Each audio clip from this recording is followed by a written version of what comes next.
Once upon a time, an ancient treasure map appeared in the world, leading to a place called Hinshin. It was believed that in this city were hidden the secrets of the martial art Chonggija.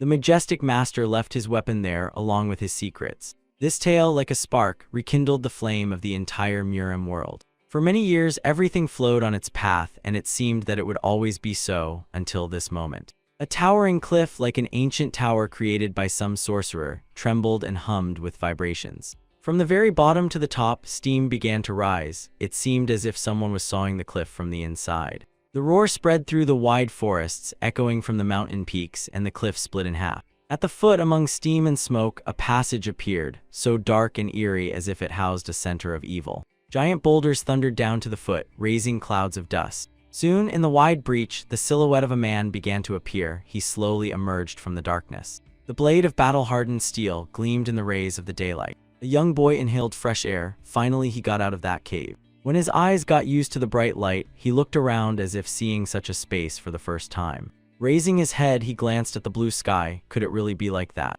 The youth thought it was shock after a long stay in the cave. No matter how hard he tried, he could not remember anything that happened before he got there. Sadly lowering his gaze down, he realized he remembered only one thing. He felt anger and craved revenge. That was the only thing he clearly understood. Chonggija, a powerful bearded sorcerer and martial arts master, he was his first and only childhood memory. A bunch of children stood before him as he gave his speech. He said that now they would not understand or believe, but in 10 years they must save the world. Chonggija gathered 100 children, and the hero was one of them.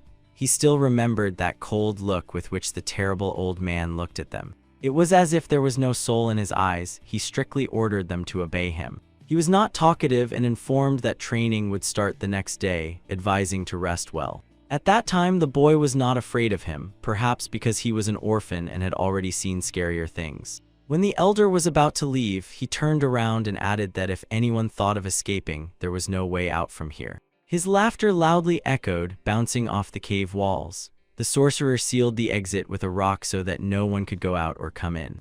And after that, harsh training began. Sleep, food, everything was under strict control. The children could do nothing on their own. The first skill they learned was the skill of the three energies, which encompassed the powers of the earth, sky, and human. Then they learned to practice with the sword, the three powers of the sword's energy, as well as how to move their body in space. In other words, they learned everything. Chang even taught them how to walk properly. After 3 years, he gathered them again and told them that they could reach a divine level in these arts. Within 7 years, each of them had to complete the training and become a powerful soldier. The master pointed at the door and said that later they would open this door to overcome the threat that endangers the world. They must train without stopping, honing their mastery to the highest level. Every day the boys trained as the Lord commanded. They knew nothing except each other and what Chonggija taught them. Even then the hero understood that he was not of sound mind, but he could not comprehend why they were really doing this. He hated him, and the only reason he was still alive was the thirst for revenge. The face of the man who stole his childhood was etched in his subconscious as if on stone. It was all because of him, the same thing for many years, day after day, without seeing the sun. The fog that filled the cave was actually concentrated energy, and thanks to this their skills grew much faster. But over time, the energy transformed so much that reality itself began to distort. Holes in space began to appear in the cave, leading somewhere into the darkness. Eventually, from that darkness, something terrible began to emerge, something that had not even appeared in nightmares. Horrible creatures from the otherworld, as ancient as death itself, and their goal was one: to kill. They were bloody, inhuman, like creations of the devil or his sick imagination. That day the gates of hell opened, the bastards swarmed in a dense horde. And there was nowhere to run. The guys had to fight for their lives, although they did not even remember what they were defending. Taking up arms, 100 young men united and fought to the death, just as Master Chan had planned. Using their knowledge of martial arts, the warriors did what they could, destroying these terrible creatures. Every day was full of horrors. Each of the warriors was incredible, but these monsters never ended. It seemed as if all the evil in the world was concentrated in this place, and the young men were the guards holding back this onslaught. It was a battle for survival. Something was trying to slip into this world. The skills that Chonggija taught the children grew much faster than during training. But the monsters also grew stronger, and in the end only one survived. Also, the hero's memory forever retained the last phrase of his friend: the plea to survive Hyunwoo. Looking at the sky, the hero remembered that this was exactly how he was once called, Dan Hyunwoo. Reaching the nearest city, the hero walked along a wide street, looking around. Everything was new to him. The boy walked forward until he saw a tall building called the Heavenly Hall in front of him, and he decided to visit it. The hall was filled with people. It was a large building with many tables and serving staff. The young man slowly opened the entrance door and smelled the aromas of delicious food. Cho Soyeon was the daughter of the patriarch of the Cho clan, and something caught her attention. She immediately noticed the stranger. She could not take her eyes off Hyunwoo and could not understand what was wrong with this boy. She was sitting at the table together with Cho In and asked him to look at that man. It was very strange that he was carrying a sword without a sheath. The girl immediately noticed this detail. Her brother Cho In, looking at the sword, immediately noticed that it looked quite unique. The hero sat down at the table and the first dish was immediately brought to him, a fragrant rice noodle soup. Hyunwoo looked at the dish curiously, trying to remember when he last ate properly. He carefully took the chopsticks and brought the fragrant noodles to his mouth, enjoying the moment. The food was so tasty and tender, the boy was surprised that he didn't even need to chew. It just melted in his mouth. At the neighboring table, the men also appreciated the dish and asked for more. The girl kept glancing at the young man. Something about him attracted her, and she could not understand why. She tried not to show it and not reveal her interest, but still could not take her eyes off him. When the hero finished eating and the waiter approached him, the boy said that it was very tasty. The man was glad that the guest liked the dish and continued standing, looking at Hyunwoo. He expected payment and, leaning slightly, told the hero that it would be 5 puns for the food. The hero briefly spoke aloud, recalling that money was definitely needed. By this, he attracted the attention of everyone around who was sitting nearby. He completely forgot about it. The hero sadly bowed his head, repeating once again that he had to pay, but he had no money. The waiter already began to worry, asking the young man what the problem was and stating that if they ate, they had to pay. The hero looked at the man and calmly replied that he had no money. Pointing with his finger, the waiter noted that the gentleman was very straightforward, and if there was no money, then he should give his sword. Understanding that he was wrong but not knowing what to do next, Hyun simply said that he could not give it, and added words incomprehensible to everyone that he had exchanged this sword for the life of his last friend. Angrily and spitting, the man began to quarrel and shout what that even meant, and that he had no intention of paying at all. The outraged guests and warriors immediately rose from their seats, eager to teach the scoundrel a lesson. Noticing what his sister wanted to do, Cho In jumped up and loudly called her name. The girl extended a purse with coins to the waiter with a delicate hand to pay for the boy. The beautiful lady immediately calmed the man and he received his money. She could not help but do this. Scratching the back of his head, the rough waiter still could not understand the kind gesture of this lady and stepped back, taking the money. The beauty looked Hyun straight in the eyes and could not look away. They stood without saying a word. The hero looked at her and could not remember what he needed to say now. After all, she had paid for him. Solyun was amazed by his eyes. She realized what had attracted her attention to the boy, eyes like a child who had not yet seen the world. Opening his mouth, Hyun wanted to say something but forgot the words. He did not know what to do in such a situation. He silently turned and left, leaving the girl surprised. He felt ashamed but did not know what it was. Solyun was sure that the boy was trying to say something to her but for some reason remained silent. A lot of questions were spinning in her head. The people who watched this scene were also surprised why this young man just took off and left without saying a word. If any of them were in his place, they would definitely have at least gotten acquainted with the beauty. The guys were looking at the open door, reproaching him for not even saying thank you. Cho In, calling him an ungrateful vagabond, said that he probably really had no money. And that's not all, he added. The young man felt that he had no inner energy at all. Covering her lips with a finger, the girl pondered, because his sword was truly incredible. Then she remembered a moment she noticed right when he entered the hall. She twitched, worrying about the boy. Everyone would immediately understand that this sword was the work of a master. If he continues to walk without a scabbard, he will definitely get himself into trouble. Going out into the yard, Hyun thought if she paid for him, what should he say to her? Finally, it dawned on the boy. Once in childhood he said thank you for kindness. That's what he should say. There was a large influx of people in the Heavenly Hall. It was the best place in the city to sit with a big company. Almost all the tables were occupied, and people kept coming and coming. The influence of the Muram Alliance was impressive in its vastness. The entire hall was filled with their warriors. Sali and Hanan commented that there was not even a fly's place to fall here, everything was filled with their warriors. Choan also did not expect the leader to personally make the first move and send such reinforcements. The head of the escort bureau, Sima Kal, explained that the bandits with their allies were moving to Henshin. The leader was forced to do this. The man frowned, thinking why so many people were following him, probably because of his reputation. Changija is the strongest martial arts master in the history of Muram. It is said that he even possesses prediction skills and can read the flow of heavenly energy. He is not a human, but a true god of magic and martial arts. In his last years, he created a martial art called the Radiance of the Shadow Sword, and it impressed the whole world. Using trap techniques, Changija passed this skill to an ordinary vagabond and turned him into a master in just 3 years. But this vagabond was recognized as an enemy of the Muram community, and he met a humiliating death. Many search squads looked for Gija, but he disappeared without a trace. Then the patriarch of the Cho clan found a treasure map that hid secret knowledge.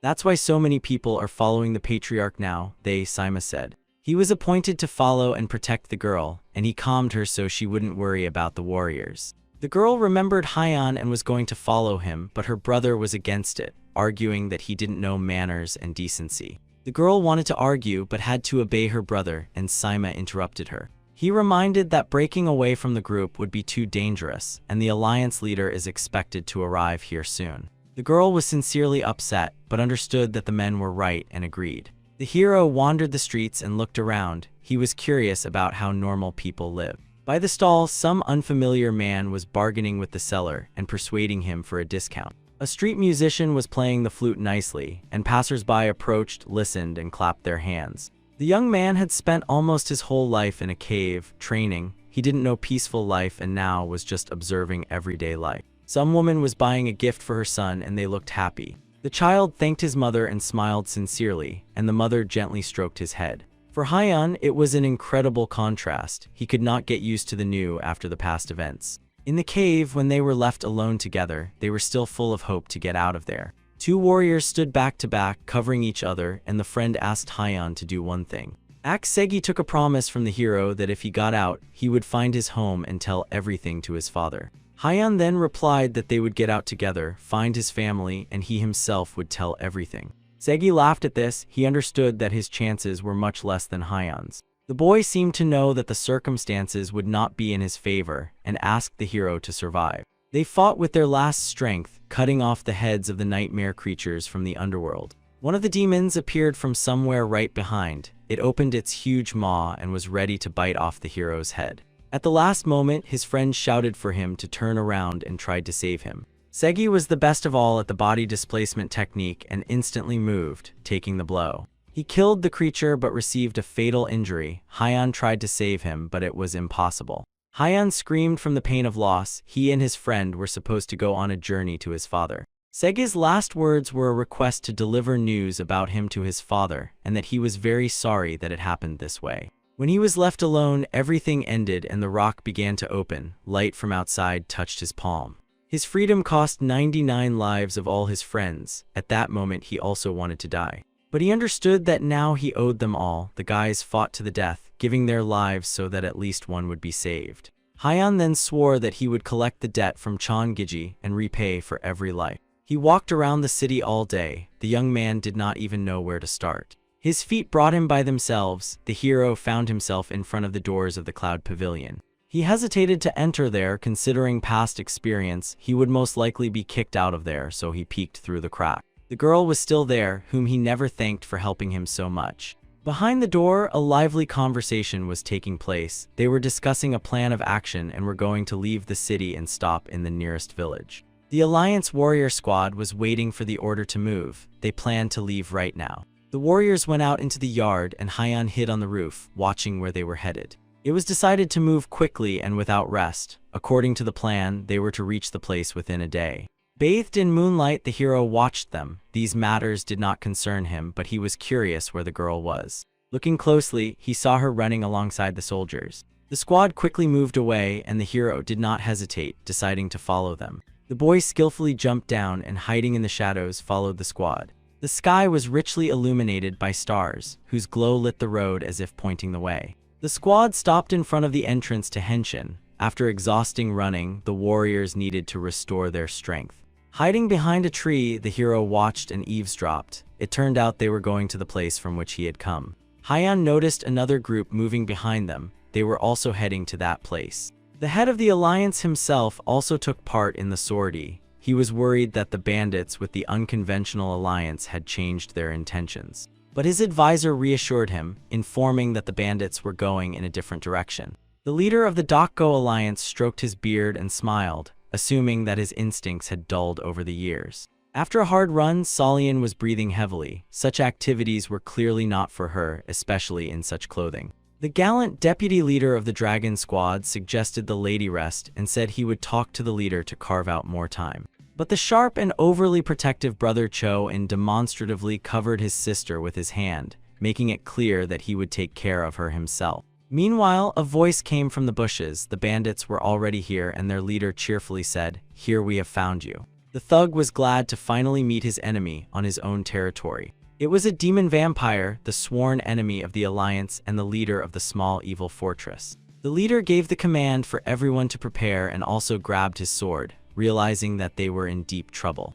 Advisor Chegel was always nearby and warned Dokgo to be more careful. It seemed that an unconventional alliance had joined the bandits. Looking at the demon, Dokgo understood that dealing with him would not be easy. That beast was a master of martial arts. The Alliance warriors bravely attacked the leader, but their attacks were unsuccessful. The bloodthirsters slashed their swords faster than they could swing. One of the warriors tried to approach from behind, but the enemy seemed to have eyes in the back of his head and skillfully knocked the opponent out with a kick. He was like a whirlwind of death. With one leap, the bloodthirster flew straight into the crowd of Alliance warriors. Masterfully balancing, the demon literally ran over heads, knocking out teeth and breaking necks with his boots. The bandit leader tried to break through to the Alliance leaders. All other soldiers were like toys to him. His strikes were fast and precise. He fought like a true demon, confirming his nickname Bloodthirster. Smiling, he said that the kids were finished. Now it was the leader's turn. Meanwhile, Dokgo was dealing with the demon's minions, cutting down one after another fiercely.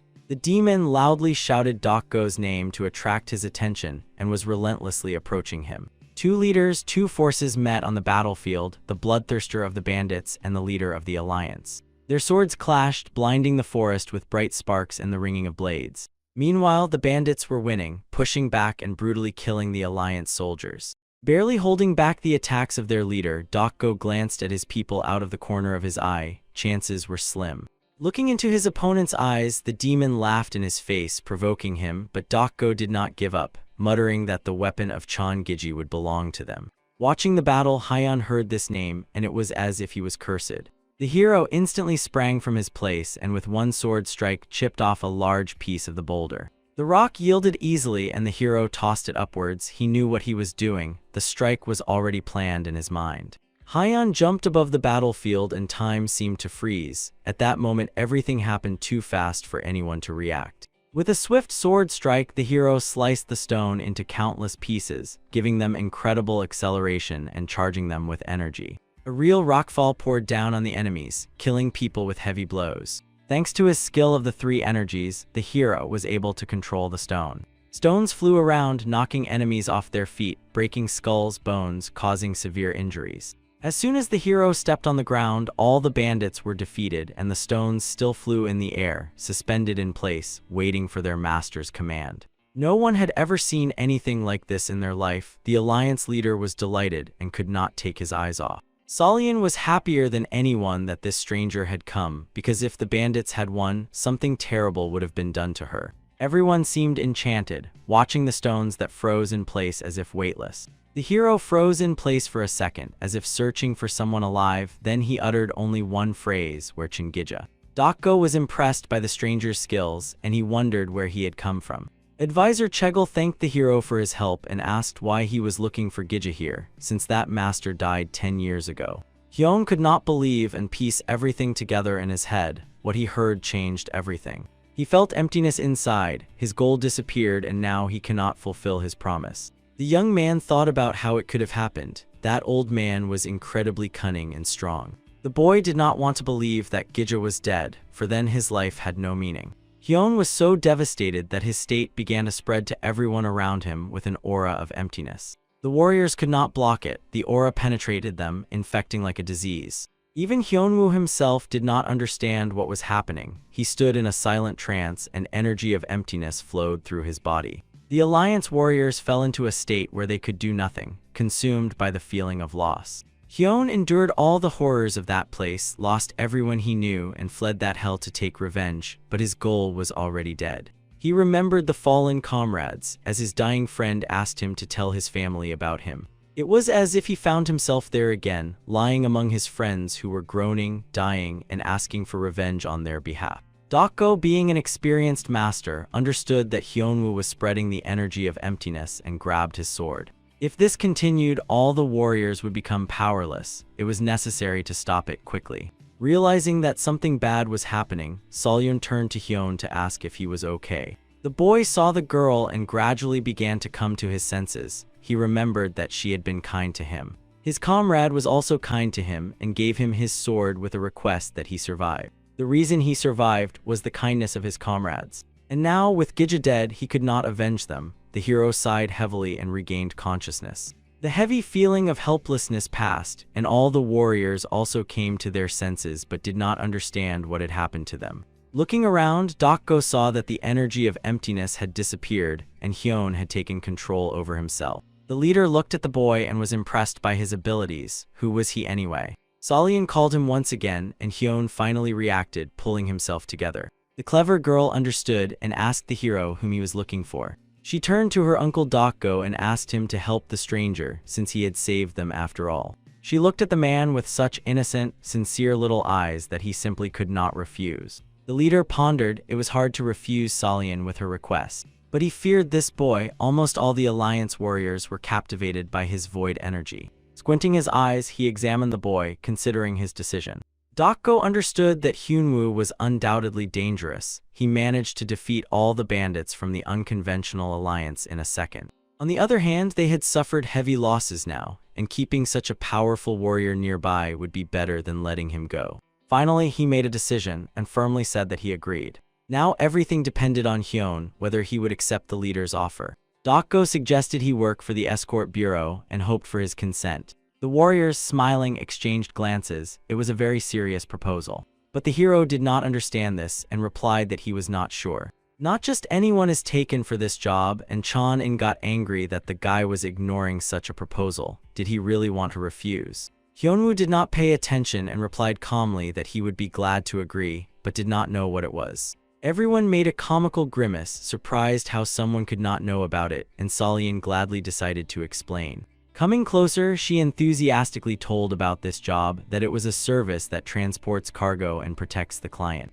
The other two warriors were not so friendly and treated Hyun with disgust, considering him a peasant. They discussed his sword, and both felt incredible power. The weapon was simply soaked with energy, indicating the uniqueness and power of the artifact. The guys believed that this sword needed a worthy owner, not some peasant. Halan was already thinking about how to take it for himself, but he had to wait for the right opportunity when the leaders would go to Henshin. The sun was already setting and bright rays gently wrapped the mountain tops, but the squad was not bothered by this. The magical mountain Henshin somehow restored itself, and the breach through which Hyan passed closed. Admiring the mountain with excitement, Dokgo was glad that he had finally found this place, but the warriors were uneasy. The hero silently looked at the place of his imprisonment, realizing that now there was nothing there. He did not know about the legend of the supposedly hidden weapon there, and did not understand why they were searching for this place so much. The commander's eyes shone. He was one step away from his goal and eager to see the secret techniques of Jianjiji.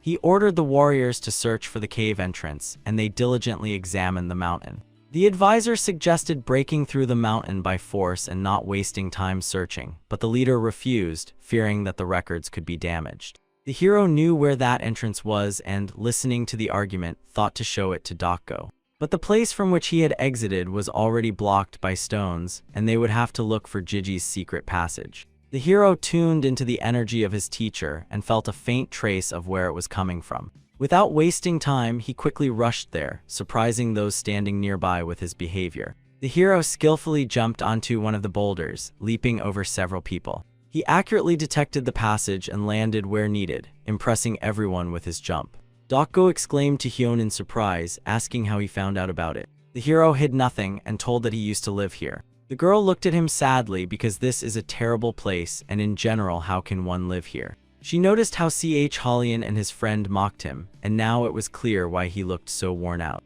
The commander loudly declared that he, the advisor, and the dragon squad leader would go searching, and all others must stand guard. The warriors accepted the order and saluted, showing a symbolic sign of respect. The leader bowed and thanked the hero, saying that he was indebted to him again. Hyun did not want to disappoint the commander, but still said that there was nothing there. Looking down, he thought to himself that the only thing left there were memories of death. He was still sad for his friends who remained there. This mountain will forever be their grave, 99 children.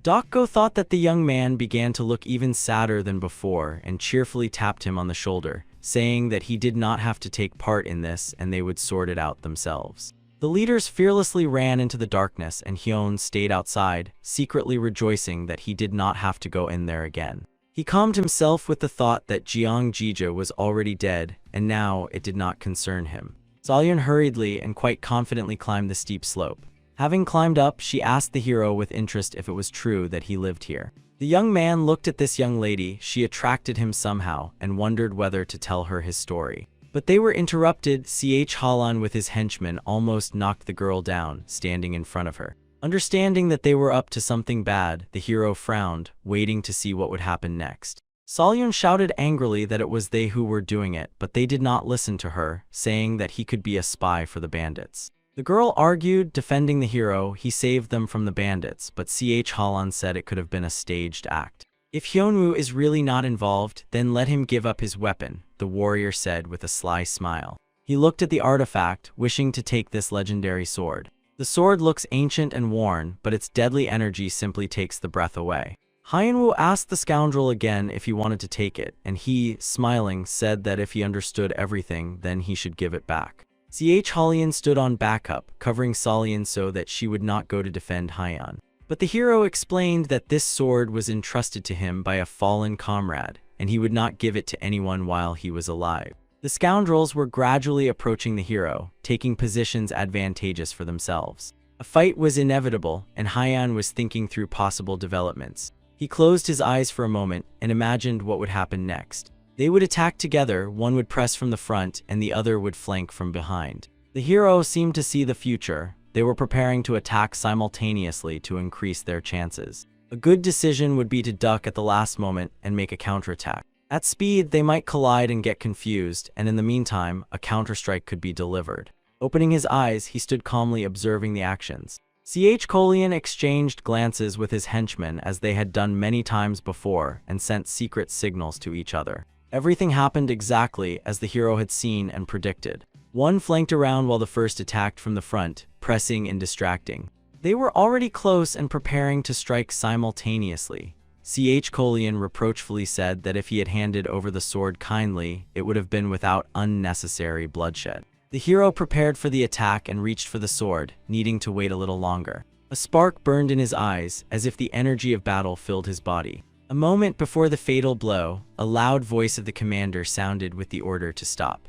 The guys immediately hid their swords upon seeing the alliance leader. They came out of the cave one by one, but there was no joy on their faces. Saima watched them with interest. He hoped they had found something. The warriors hoped to see something incredible to carry out from the lair of Chonhiji, but their expectations were not met. The angry commander loudly commanded that they were done here and ordered everyone to retreat. The warriors were at the foot of the mountain and received the order, once again giving a salute with a symbolic gesture. Returning to Hyun, Hallyan said that this time he was lucky and walked away. Salyeon immediately ran up to the hero. The girl was very worried about him and asked if he was okay. The boy at first wondered what this question could mean. No one had ever asked him that before. When he answered that he was fine, she sighed heavily and said that she was worried. Looking at the boy, she remembered that they did not even know each other's names and introduced herself as Cho Salyeon. The hero was less emotional than the girl, who even noticeably blushed and emotionlessly said to Dan Hyunwoo.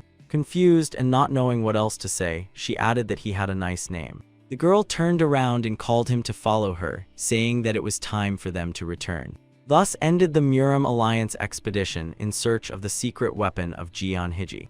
Hubei province was a few days' journey from Mount Hengshan, a sprawling town settled on a wide plain between the mountain slopes. Rumors had already spread in the city that the Alliance had found Hiji's secret weapon, and now they could conquer the whole world. Everyone was only talking about this, wanting to know the details and what kind of weapon it was, but everyone said they didn't know. The Alliance immediately hid it. The rumors spread further and further, and at the Alliance headquarters they were racking their brains about what to do with it. The leader of the Alliance angrily hit the table with his fist. It was simply ridiculous, he said. No one will believe them, even if they say that there was no weapon there. The elders of the Alliance sat at a round table in a meeting. It turned out that the rumors had already spread as far as Wuhan. Dokgo said that they found almost nothing in the cave. There was only one thing. A wooden box, which most likely was left by Changjija himself, and next to it lay a letter. They inspected the entire cave, and in one of the halls a chest lay on a stone. There was nothing else that could be taken, and no secret weapon was there. One of the elders carefully took the letter and tried to read what was written there. It was about some blood demon, that he is to come to this land and shake the entire era. Jija warned that he would plunge the whole world into chaos and destruction, that it was inevitable. To prevent this, he took 100 unparalleled martial arts masters as his disciples. To control the warriors, and yin-yang parasite is needed, which is located in the chest. In the letter, he prayed that whoever finds them would use this power and defeat the blood demon. The elder took the chest in his hands and slowly opened it. Inside was something they had never seen before. It was strange that no one had heard of the yin-yang parasite before, and there was not a word about the 100 disciples in the letter. Another elder thought that maybe it was the delusion of a mad old man. But Dokgo rejected this idea. He believed that some unknown force was behind it. The advisor added that this could be true because there are all reasons for such suspicions. There are doubts that the bandits also came for Jiji's weapon. They were looking specifically for the Alliance with the purpose of killing them. Moreover, when the gang was returning, the corpses were already gone. They could not have disappeared just like that. Also, someone at the market is deliberately spreading rumors about the weapon, like a snowball rolling down the mountain. The leader noticed that it all looks like a special attempt to draw the attention of the entire martial arts world to the Murim Alliance. The men in the hall looked at Dokgo with concern, wondering who could be capable of such a thing. The advisor explained that first they needed to check the patriarch of the Cho clan, who had handed over the map. One of the elders knew the patriarch well and assured that Cho Ilhan was not that kind of person. Thinking that there might be a spy in their clan, the leader said they needed to find a suitable person to watch over them. Even if Cho was not involved, the traitor could have used them. Meanwhile, the escort bureau returned to the Cho clan mansion, delivering Salyun and her brother home. Saimakal was glad to have delivered everyone unharmed, having completed his main task. Looking at the house, the hero thought that this girl lived here and was surprised at how big and luxurious it was. The head of the bureau, Saima, went ahead. He needed to meet with the patriarch first. Looking at Hyun, the men thought it would be worth taking him with them to the bureau so he wouldn't be hanging around on the street. The hero silently followed them, observing everything around. Salyun, who had not left Hyun's side the whole way, said she had made a sheath for his sword and wanted to give it to him. Looking at this delicate lady, the boy thought to himself why these people are so obsessed with sheaths. She watched how they barely restrained the deadly energy of this sword and realized that it could not be restrained.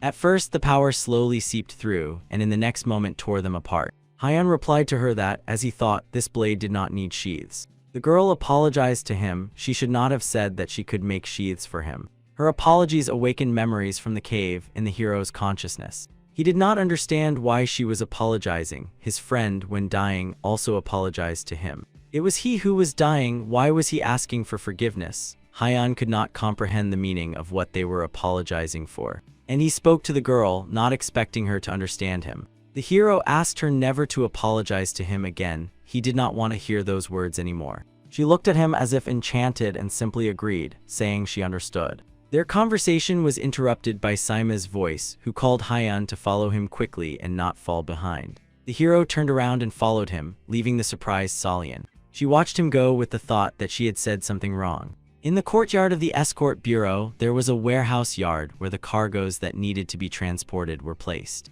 Someone shouted loudly for the workers to be more careful and to watch that nothing fell. Looking at the worker carrying the boxes, Hyun thought he looked like a loader. Looking around, Saima shouted loudly, calling Chong, and added that he had a new loader. The sweaty man was moving a huge box. It was Chong, who sighed heavily when he heard about the newcomer. Turning back to the boss, he replied that he would do everything as needed and smiled wryly. Simon knew that Chong was a bit rude, but hoped that nothing bad would happen. Leaving the hero, he wished him luck and told him to study well. Smiling, he waved his hand at him with a look as if he knew something. Chong, smiling, was already walking to the newcomer and said that he would not pay attention to the fact that the boss brought him. There would be no exceptions. Approaching the hero closely, he said that every newcomer must receive their lesson and asked what his name was. Looking down at this man, the hero unemotionally introduced himself as Dan Hyunwoo.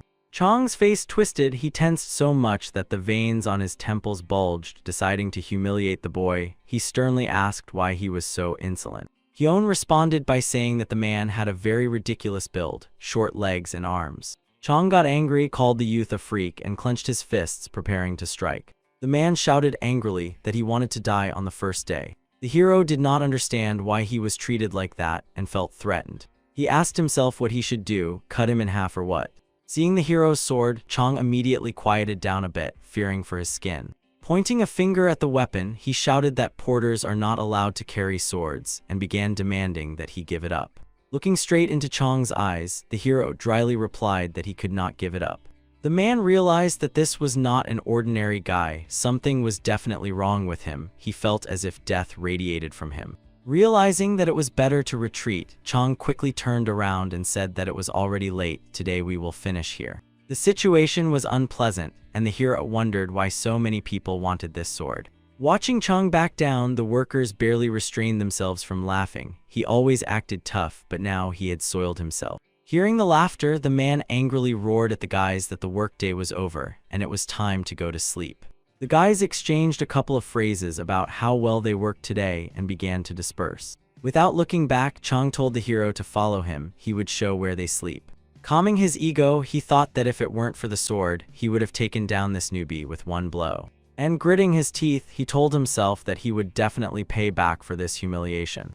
The conditions for the loaders were, of course, terrible. They all slept on the floor in one room. Chong waited all night for everyone to fall asleep to take revenge on Hyun. He carefully and quietly got up, trying not to wake anyone or step on anyone. Trying to see something in the darkness, he looked around, guessing that the hero should have already fallen asleep. Quietly sneaking up to his sleeping place, the loser suddenly bumped into something with his face. Not understanding what he had bumped into, the man thought it was a column, but where would it be here? Looking closely, he saw the silhouette of Hyun, who stood like a creepy statue. Frightened, Chong quickly moved back and asked in surprise why he was not sleeping. The boy's eyes were closed and he did not react, while some kind of energy hovered around him. Chong had never seen anyone who could sleep standing up, and he was shocked by this strange young man. If so, then he would notice nothing, thought Chong, and reached for his sword. At that moment, Hyun's eyes opened, but they seemed not his own, so cold that the blood froze in the veins. The thief instinctively froze, afraid to move or look away. In a moment, he saw the hero quickly draw his sword and raise it above his head. Hyun made a strike, and Chong felt a terror he had never felt before. Like an animal caught in a predator's trap, his blood froze in his veins in the moment before death. Looking into these cold glass eyes, he saw and felt his death. He immediately withdrew, pleading for mercy and fear. Chong fell on his back, losing his balance, begging and whining like a puppy. For Hyunwoo, this happened outside of his consciousness. He was sleeping, directing internal energy for protection. He did not always sleep like this. He acquired this skill over many years in the cave. There one had to be constantly alert, even during sleep, lunch, or rest. While one ate, the other defended the position, urging on when seeing monsters. From there came the habit of sleeping standing up. Thanks to strong internal energy, he could wrap himself in it like armor and immediately engage in battle when in danger. With the first rays of the sun, everyone woke up and the workday began. Upon waking, the hero pulled himself up and yawned. He did not remember what had happened during the nights. He wanted to wake Chong and said his name, but after what happened, Chong still could not fall asleep. Hearing Hyun call him, the man jumped up like a madman, trying to say something but stammered and could not say anything clear. He ran away screaming, and the hero could not understand what had happened and thought that he was mistaken. Maybe his name was not Chong. People were waking up slowly and waking each other up. Today they had a lot of work. There was already a pile of boxes outside that needed to be loaded. Getting to work, Hyun threw the boxes with his strength as if they were feather pillows. He tossed several of them into the air at once and jumped after them to stack them evenly right away. He moved so fast that the boxes did not have time to fall, he even pushed them. With his strength, he could move an entire row at once, doing in a minute what would take others hours of work. In less than 5 minutes, he did all the work that needed to be done in a day. Looking at his colleagues, he asked if he had done everything correctly. If so, then it was not difficult at all. One of the guys replied that everything was correct, but did not finish the sentence. Everyone was shocked by him. There were still some boxes standing aside, and Hyan asked if those needed to be loaded too. A colleague said yes, but asked to be a little more careful, and the hero began juggling the boxes again, throwing them up. Realizing that they had nothing more to do, several colleagues simply left, wondering about the newcomer, and one of them noted that he would leave them without work. At the door, they met Mrs. Salian, and she thought that they were already going to lunch. She still came to Hyan, his words about forgiveness stuck in her thoughts and did not give her peace. She could not understand what he meant when he said that she should never apologize to him. A minute later, Hyan came out after the workers, meeting her. She greeted the heroes and did not even realize that she had called Hyanwoo simply Hyan. The beauty asked how he was doing, and he said that he had started working as a loader. Trying to start a conversation, she asked if it was hard for him and if he liked this job. The guy said that it was not hard for him at all, but whether he liked it, he did not know, and added that he did not like it when his peace was disturbed. The girl looked at him worriedly, not knowing how to ask about that awkward situation. The hero seemed to read her thoughts and added that he also did not like it when his friends apologized in front of him. Hearing that he considered her his friend, the girl smiled and said that she would try not to apologize anymore. Their conversation was interrupted by the clatter of horse hooves. The riders approached them directly. Without dismounting, he cheerfully and ironically said what an unexpected meeting. It was Ch. Kallian with his henchmen. Addressing the lady, he said she had become even more beautiful since their last meeting. She felt disgust towards him but asked restrainedly what brought him here, as he should be dealing with Muram affairs. It turned out that they came here on a mission from the Escort Bureau Alliance. Support is now needed.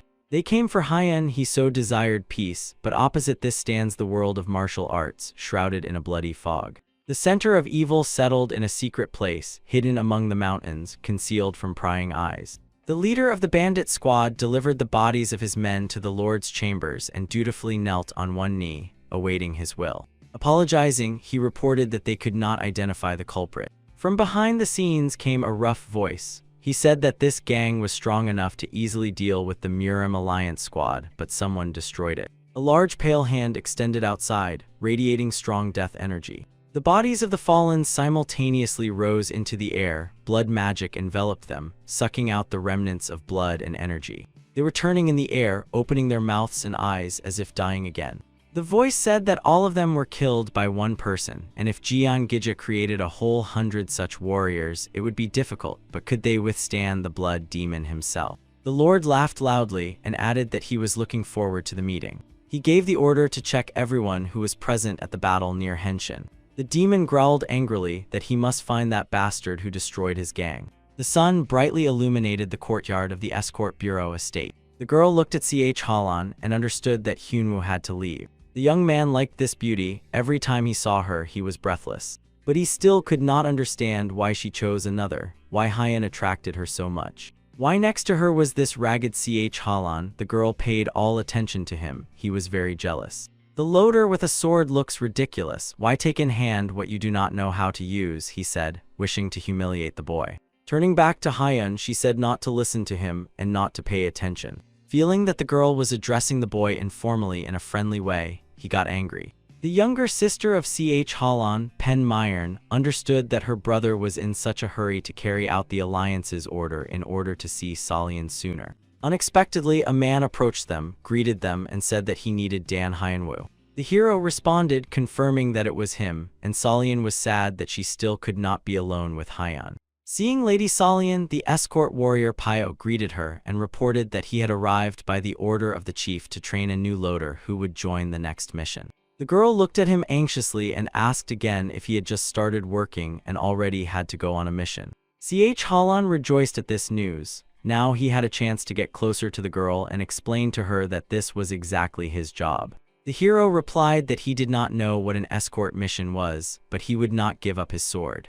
Payo did not understand why this boy was so concerned about the sword and simply told him to follow him. Halon, urging the boy on, added that he should move faster if he did not want to be fired. His sister smiled casually, thinking that these men behaved like children, provoking each other. But looking at Hyeon, she realized that this boy was completely different. He did not even react to their provocations. Solian wanted him to at least say goodbye to her, and called the hero when he silently turned around and left. Could he be offended, meaning there was nothing special about him, thought Korean. Hyeon, without looking back, told her that he would go after Payo, and the girl watched him go. The hero added that he did not want to be fired. Perhaps he did not fully understand this word. She was really sad and wanted him to show her more attention, but she understood that he really had to go. The hero followed the warrior and did not pay much attention to what had happened. He did not understand the peculiarities of people's attitudes. Payo was actually an exile sent by the head of the Saima Escort Bureau, who sent him so that the warrior would watch over Hyeon and to prevent problems during the mission.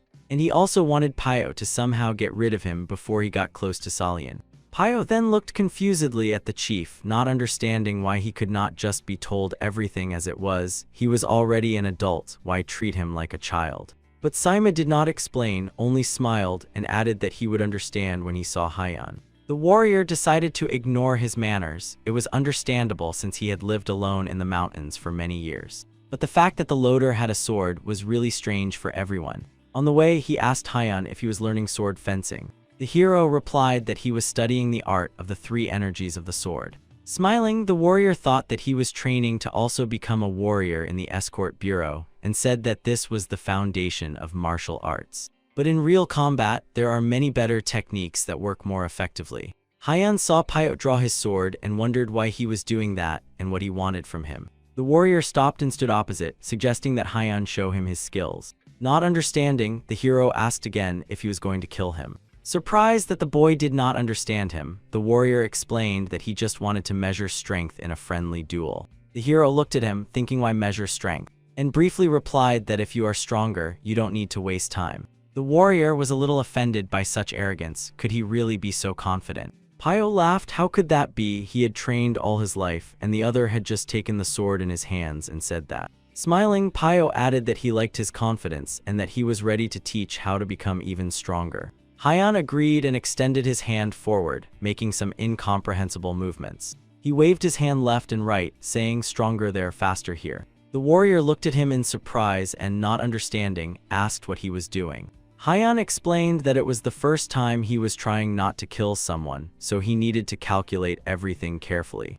While Payo stood, the hero measured him, roughly estimating height, distance, and other things. Payo found it funny, and the hero, finishing, said seriously that he was ready. Now he could avoid killing him. The warrior was shocked by this young man and understood what head Saima had been talking about. The warrior shouted, "Let's start," and ran towards him in an attack, preparing a strike on the move. He drew his sword and prepared to strike, approaching the necessary distance. The hero stood, closely watching every movement of the opponent. He calculated and imagined how his attack would look. A wide sword swing immediately from a comfortable fighting stance. With his strength, in order not to kill Payo, it was necessary to strike very carefully and directly in front of himself. Concentrating, the hero instantly made a sword swing, putting skill and energy into the strike. The sword, filled with inner power, shone like lightning in the night sky. With an incredible roar, he struck right in front of himself. The strike was accompanied by thunder and lightning, which struck the same place as the hero as if from the sky. Releasing the sword from his hand, Payo was disarmed and stunned by the thunder. The force of the blow pushed him back, and the young man flew a good 5 meters. He fell straight on his back, sliding a few more meters along the ground. For a moment, he even lost consciousness from the blow and slowly opened his eyes. Coming to his senses, he lay on the ground, gathering his thoughts together. Approaching and looking down at Payo, Hyeon asked if it hurt. And the warrior, slowly getting up, asked in surprise what kind of technique that was. The art of the three energies of the sword, and the technique was called the Heavenly Storm. Still sitting on the ground, the warrior said that it did not resemble the three energies of the sword at all. During the strike, he felt as if he was truly struck by thunder from the heavens. I wonder if the head of the bureau knows that this guy is a martial arts master. Summing up, the hero commented that overall he was stronger. Payo laughed, still unable to believe that this guy seemed innocent like a child, but possessed incredible strength. He decided to tell the chief about it, but first to teach this guy social behavior so he wouldn't cause trouble with his techniques. Extending his hand, Pio replied to Hyun that he was already convinced that he was stronger and therefore would not teach him martial arts. Hyun stood silently looking at him, and he was pleased to hear that. Expecting the hero to offer his hand, the warrior said that in such a situation one should offer a comrade a hand and help him get up. The hero let out a long "asa," understanding what was wanted of him, and offered his hand. From that moment, Dan Hyunwoo began to learn how to behave with others. He settled in Pio's home. It was a small, cozy house with a private yard. Pio slept in his quarters and Hyun stood nearby, which certainly surprised him. Thanks to Pio Hyun, he began to learn to read and find out everything about the surrounding world. The hero did not even know that one should not change clothes on the street, surprising everyone with his behavior. Pio barely managed to stop him and shouted for him not to take off his clothes. As a result, Hyun became a loader under Pio's supervision and gradually began to open his heart to the world. He was so shameless that he could even take off his pants in the middle of the street. Pio had to teach him everything. Pen Myron, Ch. Holland's sister, showed interest in the young man and sometimes went out to the workers and watched him. The leader of the Muram Alliance sent them to watch the patriarch of the Cho clan, so they were constantly on the territory of the escort bureau. He believed that the patriarch was somehow connected with the Green Forest bandits, and if this was true, they had to find evidence of it. Pen was a smart and dedicated girl to her work, unlike her brother Ch. Holland. She had long understood that there was nothing suspicious in the entire estate except for this naked young man. She also noticed how Lady Solian looked at this savage, and she wondered about her strange taste, why she was so taken with him. The lady often went out to the terrace to look at the young man. It seems that Solian has completely fallen in love with Hyun. She only thought about him. Although she was not with him, she was glad that he became a full member of the escort bureau. Finally, the day came when they were to set off. It was Hyun's first mission. The horses that were to carry the cargo were already prepared, fed, and equipped. The head of the bureau gave instructions to the leader of the escort squad. It was a very important mission and he wished them luck and to return safe and sound. Commander Ma Yuk, sitting astride his warhorse, accepted the order and assured the chief that he would return everyone safe and sound. Having given the order for everyone to take their places and depart, he galloped forward, starting the escort mission. Strong horses pulled a huge cart loaded with crates. All the warriors were ready to escort the cargo and defend it in case of a bandit attack. Everyone was happy except Solian. The girl understood that she definitely would not see Hyun for several months. As a rookie, Hyun had to follow his mentor, and they stood waiting their turn to move after the column. Thus began a new stage in the life of Dan Hyunwoo with his first escort. A few days before this, Cheolian and his sister visited the patriarch, requesting an audience. Jo Il-hyun, glad to see representatives of the Black Dragon gang from the Muram Alliance, politely invited them in. In the center of the large hall was a big round table where meetings of commanders and leaders were held. Sitting opposite the patriarch, the warrior introduced himself as the blade of the dragon gang, Pen Cheolian. Jo Il-hyun smiled and asked who his friends were with whom he had come. Sitting to the left, Cheolian's best friend introduced himself as Nagmun Jin and bowed politely. Next to her brother sat Pen Myron. The girls smiled at the patriarch and also greeted him politely. The Pen clan was known as the strongest martial arts guild in Hebei. The patriarch was glad to gain their support. His attention was drawn to the girl. She was elegant and refined, a perfect match for Jo-in, his son. Pouring everyone a shot as a sign of hospitality, the patriarch hoped they would help his children learn more about martial arts through experience exchange. The guys thanked him for the hospitality, and Jo Il-hyun thought that if they communicated, it would help bring them closer. Drinking the strong drink, Myron recalled their goal for coming here. The leader of the Dokgo Alliance sent them to the patriarch with an order to find out if the Cho clan has any connection with the bandits of the Green Forest. Noticing that his brother was constantly looking at Solian, Myron slightly scolded him, saying that he was clearly not thinking about the task. She said to him in a stern tone that all he does is look at the patriarch's daughter. The beauty with the sword really attracted attention. The quite slender girl was skillfully learning martial arts. Myron said that she had been watching them for several days. Solian did not even pay attention to him and only looked at that strange porter. Looking at his sister, Ch. Halan replied that there was no need to worry about him. He heard that Hyun would go to escort the caravan and would be gone for several months. And until that moment, he would have enough time to win the heart of Lady Solian. Traditionally, before going on a mission, the warriors were given a farewell lunch, preparing delicious food, meat, and many different dishes. All the hero's attention was focused on the food he was eating, examining and savoring every piece. The young man enjoyed every moment, the aroma, spices, and tasty sauces with which the meat was seasoned. From pleasure, he closed his eyes, feeling an explosion of flavors of a well-prepared dish in his mouth. For him, the prepared food was the greatest pleasure after he left the cave. Hyeon constantly surprised Pyo with his behavior, and this time the warrior was amazed that the hero treated a simple lunch as a ritual. He advised eating well before the mission to have more strength. This time their path led all the way to the city of Sichuan, the homeland of the Tang clan. The clan leaders were also present at the escort estate, and one of the elders rode past the settling warriors. First rode a gray-haired man in a large straw hat, the elder of the Tang clan, Hogwen. Following him rode Halgi. Unlike the elder who ignored the warriors, this man carefully observed each one. While chewing his food, Payan said that the cargo was probably very important because so much security had arrived. Besides the escort bureau warriors, the Tang clan had also chosen and sent their own guards. Watching them ride past, Payan wondered how valuable the cargo they had to deliver was. Continuing to chew, Hyeon noticed the elder and felt the energy of this master. A butterfly landed on the elder's straw hat and the man felt it. It slowly fluttered its wings, shaking pollen from the flowers. The master had very developed senses of smell and scent. The butterfly began to irritate him.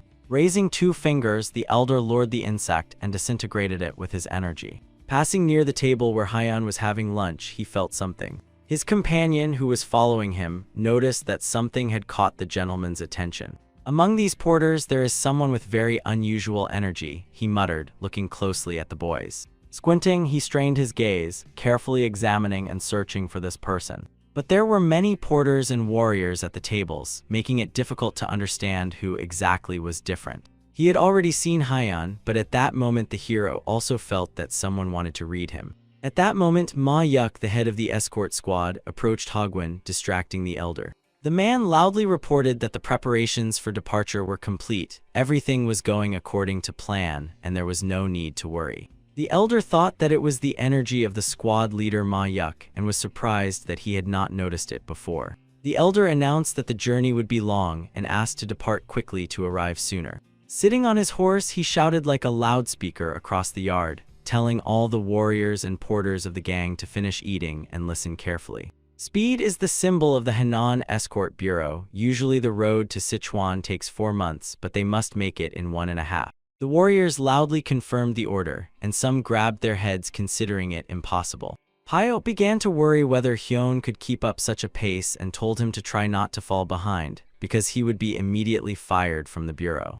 Finishing his speech, the commander shouted loudly forward and quickly jumped ahead first. "Don't fall behind." Hyun thought about why he said that and what it could mean. Escort missions with Commander Ma Yuk are usually distinguished by particular difficulty. He strictly adheres to the rules and cannot tolerate easy ways. The main feature is that not only the warriors must keep the pace, but also the porters have to run together with them at the same speed as the carts and horses. Pyo, breathing heavily, ran alongside Hyunwoo, thinking that it was hard for the rookie and tried to support him, saying to hold on a little longer, rest soon. But for the hero, this speed and pace of movement was no more difficult than a simple walk. The caravan moved all day without stopping until sunset. Only when it hid behind the treetops did the group stop to rest. All the warriors and porters, exhausted from the road, lay down to sleep right on the grass. The squad commander asked Pyo why Hyun was not sleeping, and he smilingly explained that he sleeps standing. At such a pace, Hyun together with the escort group quickly reached Mount Pindon. This path usually takes 4 days. Suddenly, a spear flew out from behind the trees, flashing its tip in the rays of the sun. Kalgi from the Tan clan noticed the spear and immediately stopped his horse, giving everyone the stop signal. The spear was aimed at the commander of the escort detachment and flew ahead in an arc. He saw it but did not intend to stop, wanting to reach the head of the column faster. With a quick and precise sword strike, he cut it into 2 parts, taking a defensive position. Looking around, he loudly shouted who they were, demanding that they show themselves. Bandits began to emerge from the forest and bushes. It was an ambush, and one of them said that they were the ones who should be asking such questions. They were real cutthroats, robbers, greed for profit burned in their eyes. A huge, bald, fat man spoke in a loud bass voice that since they had entered the territory of the Green Forest bandits, they must drop their cargo and run. The elder was not afraid of them. He was a true master of martial arts and decided to observe, as these were just ordinary bandits. Pio had already dealt with such and told Hyan that if they paid them, they would leave them alone.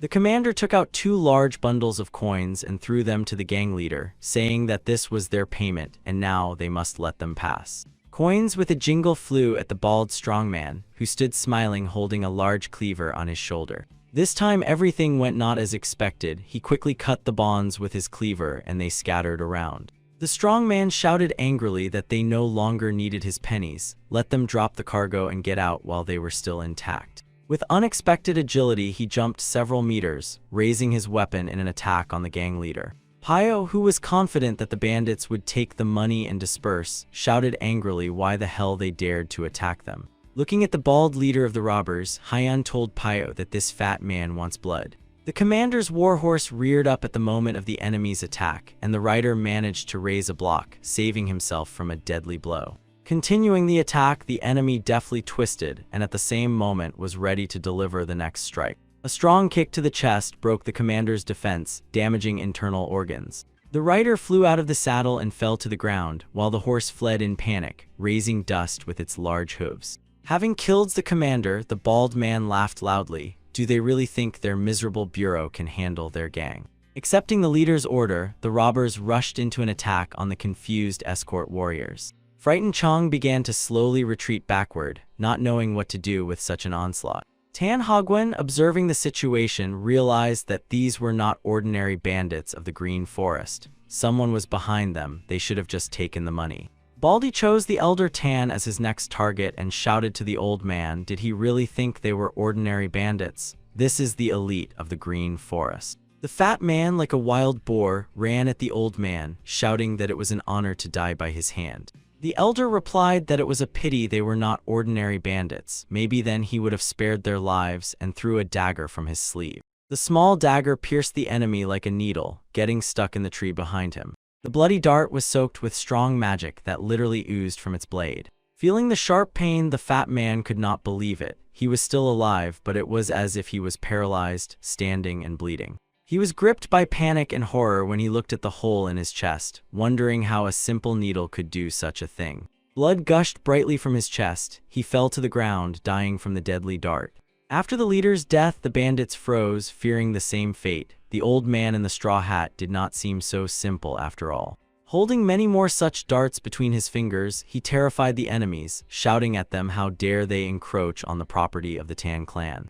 Swinging his arms forward, he hurled his deadly weapon. Could it be they thought such trash was worthy of touching this cargo? Enchanted darts flew at the enemies like arrows. They were so small that it was impossible to knock them down with a sword. They pierced through bodies, broke bones and armor like a hot knife through butter.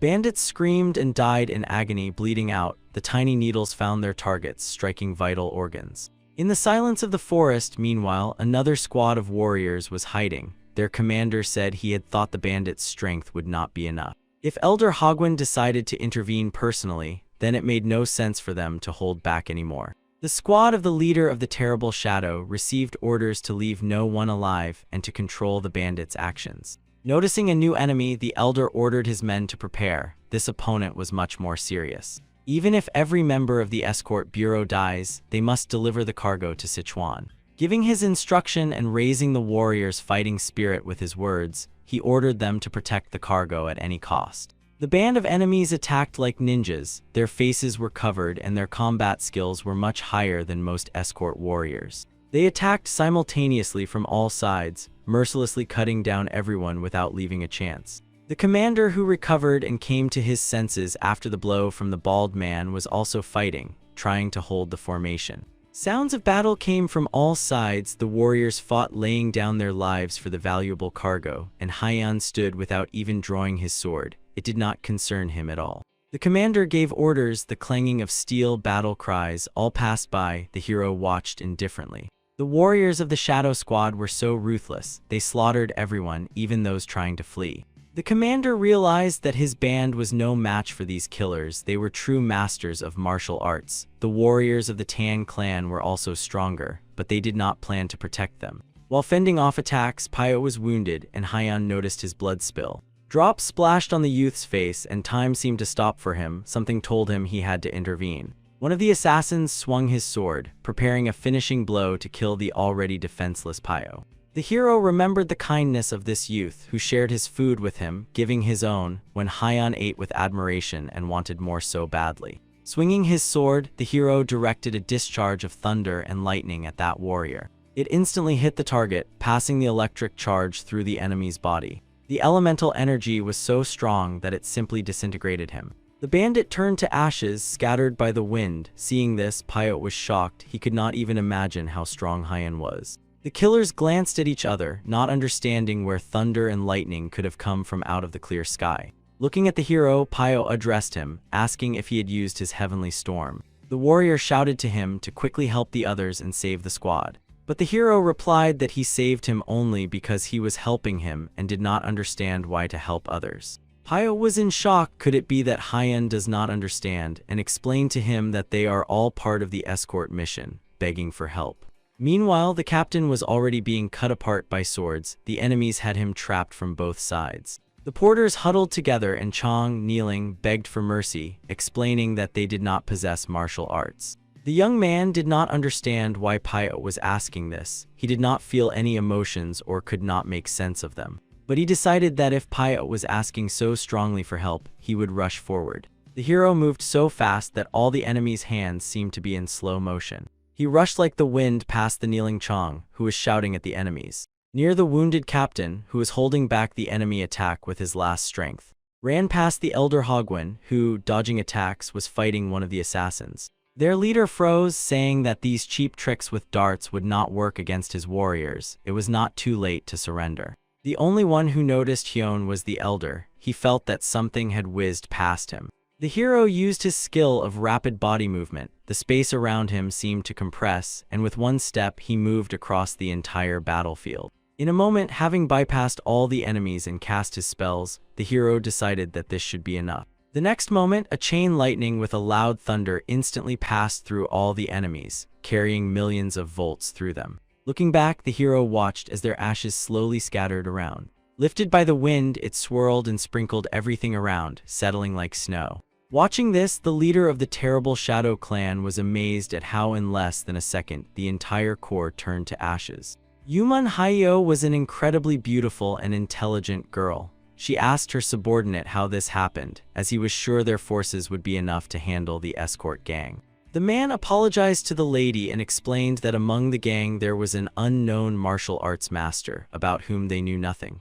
He promised to find out everything and report back. But the lady refused this. She wanted to personally meet this master and said she would go herself, which surprised the man. Yes, yes, she repeated in an enchanted voice, saying that his services were no longer needed. The Yuman clan, although not among the top 5 great clans, was very influential due to its financial capabilities. They controlled a third of the world trade and secretly obtained information from Sichuan through their spies. The patriarch of the Yuman clan, named Huan, inquired what Sichuan was hiding and whether there was information that the Tan clan was transporting. It turned out that Sichuan Tan had succeeded in making thunder bombs and, thanks to the escort bureau, transported them to the main headquarters. The elder fed the bird while pondering. He knew that the head of the HWA clan was a descendant of the Thunder Sect, so it turned out that they had united with the Tan clan and established production.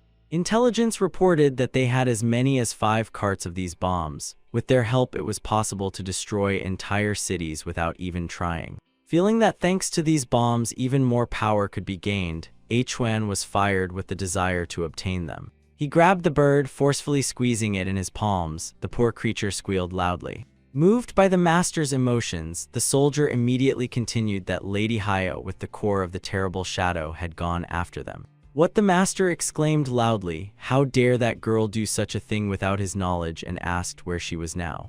Now she was already almost at the foot of Mount Pindon, rapidly approaching the battlefield of the Shadow Corps with the escort squad. She was daring and incredibly brave, uninterested in political intrigues or the affairs of ladies in the manor. The girl dreamed of battle. The escort bureau, thanks to Haiyan, repelled the attack but suffered huge losses. They lost almost all the warriors. Only the head of the escort, who was seriously wounded, and one warrior named Hio survived. Also with them remained a few terrified to death loaders who sat near the wagon, recovering from the shock of battle. Halgi addressed the elder, saying that under such conditions it would be difficult to complete the delivery. They needed to leave Mount Pindon and contact another escort bureau. But the elder refused the request, saying they must go to the end, which caused a storm of emotions on the subordinate's face. Calming down, he apologized and added that in his opinion it would be good to find more loaders among other bureaus, and with the new skill of the heavenly storm that his uncle used, they had nothing to fear. The young man thought it was his uncle Hogwen who used the storm, but the elder said it was not him. The man was outraged. How could that be? Who else could possess such skills? Then when they used the storm, he barely noticed him, and if his eyes did not deceive him, Hogwen said, not finishing the sentence. It's Hyanwu, that loader with the sword, he added, looking at the boy. Approaching the hero, Hogwen asked him which sect he belonged to, wishing to learn more about the young man. Hyan asked again what a sect was, and the elder explained that it was a place where martial arts were taught. Changija did not teach them martial arts. He told the theory and explained what the three energies of the sword were. He gave them basic skills and then disappeared, leaving them to survive in this hell. All the hero's skills developed naturally through brutal battles when he was close to death. These skills belong only to him, and there is no place where he studied, so the hero answered that he had no sect. Out of surprise, the elder opened his mouth, asking how it was possible that he had no sect. Could these skills have fallen on the boy from the heavens? Seeing that Hyan was talking to the elder, Pio ran to them at full speed, worrying that he might somehow offend the old man. Pio got between them, trying to calm Mr. Hogwen, apologizing for his friend, and explaining that he had lived in the mountains for a long time and did not know how to communicate with elders. While the warrior was speaking, the elder looked over his shoulder, directly into Hyan's eyes, thinking that he was one of those brats who consider themselves better than others. Pio whispered to the hero, saying that if he planned to continue talking to people like that, he better remain silent. Turning to the warrior, the elder praised him, saying that he was stronger than he seemed at first glance. Looking at the boy, he appointed him to the position of Ma Yuk, head of the escort squad. The elder noticed that Hyan was listening to Pio, so they would be under the protection of the heavenly storm. It was unexpected for the young man, and he could not accept how he would be able to command the gang. The wounded commander confirmed the correctness of this decision and added that Pio was left alone, and he himself should return back for reinforcements. Looking at the porters, Ma Yuk said that now he would lead them and must complete this mission. Understanding that truly no one else could take on this responsibility, Pio agreed. Showing a symbolic sign, he said that he did not consider himself worthy of this position but was ready to take on the role of leader and complete the escort mission all the way to Sichang. Everyone reached an agreement, and the elder said that it was already late to travel today. They could rest until morning and then depart. Kalgi looked piercingly at the hero. He still could not understand how an ordinary porter turned out to be a master of martial arts. Thus, unexpectedly for himself, Pio became the leader of the gang and headed this difficult mission. At sunset, the men agreed on who would stand watch and lay down to sleep.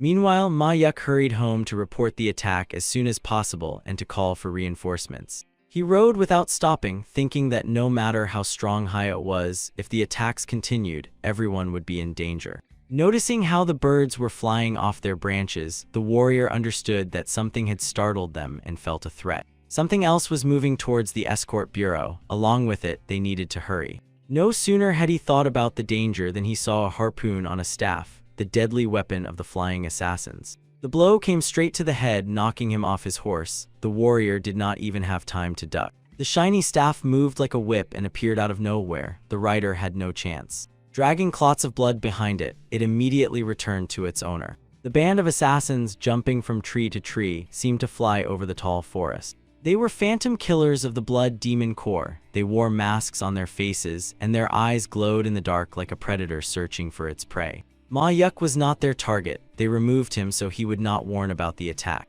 Now they can calmly prepare for the attack on the Cho clan estate. Despite the late hour, the patriarch and the head of the escort bureau, Saima, were working. Sighing heavily, Ilkhan said, "When will this end?" Saima suggested finishing for today, but Ilkhan refused, saying that if they kept postponing, the desire to do this would diminish. Suddenly he froze, listening. It was somehow too quiet around. The ink slowly slid down his brush while he listened to his feelings. He sensed danger. At that very moment, the first screams were heard, and a commotion began in the yard. A large drop of ink splashed onto the wooden table, scattering it. The same happened in the yard. Drops of first blood sprinkled the floor of the estate. The attack was carried out unexpectedly. The warriors did not even have time to take up arms. Hearing the screams and the alarm signal, the leaders indignantly jumped up from their seats. A pack of assassins moved quickly, cutting down everyone who stood in their way. The order was to leave no one alive. Grabbing his sword, Sima was ready to fight and ran towards the door, shouting how dare they attack the Cho clan. But the patriarch stopped him, shouting for him to return. Turning around, he looked at the leader in surprise, not understanding what was wrong. The leader explained that he felt an incredible thirst for blood from the attackers. If he engaged in battle, it would change nothing. They would not be able to win. A brutal massacre was taking place in the courtyard. The forces were uneven. The assassins were true masters of martial arts. The clan warriors could not resist them. Sadly but resolutely, the leader said that they now needed to go to another place. Leaving everything behind, they quickly ran down the dark corridor, hoping to arrive before the attackers. Solian was in her room, unsuspecting, preparing for sleep.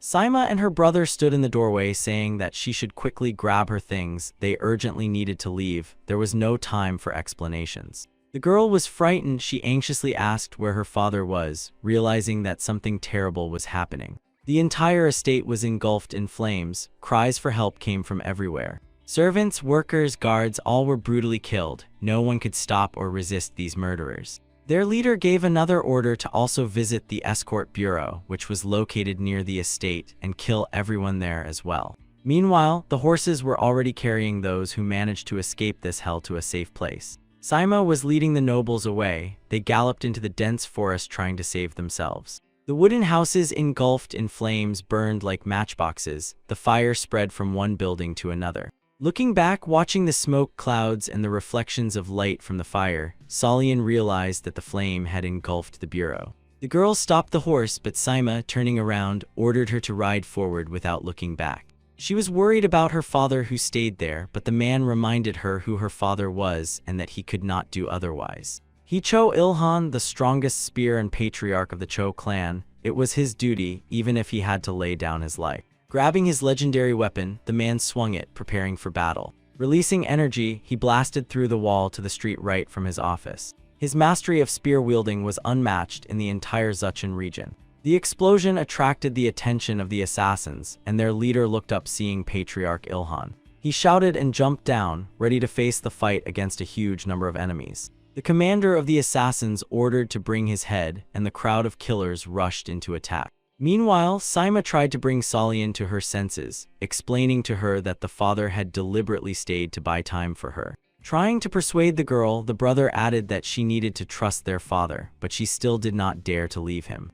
Turning to the dragon gang, Sima said that they needed to hide and asked if they could go with them, but Pen replied that they urgently needed to return to the alliance. Halian, hearing this, scolded his sister, not sharing her intentions. He also wanted to find a safe place to hide.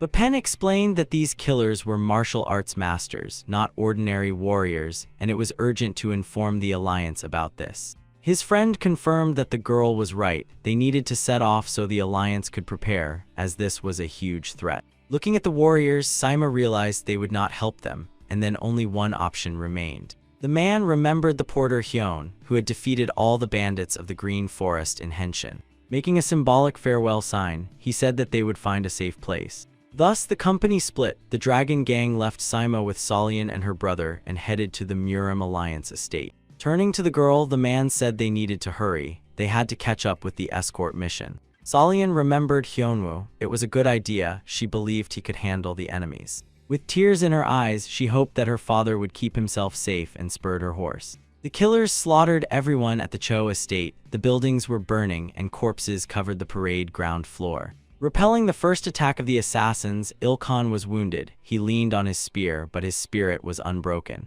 Hoping to find out who they were and why they attacked, he addressed the leader with this question.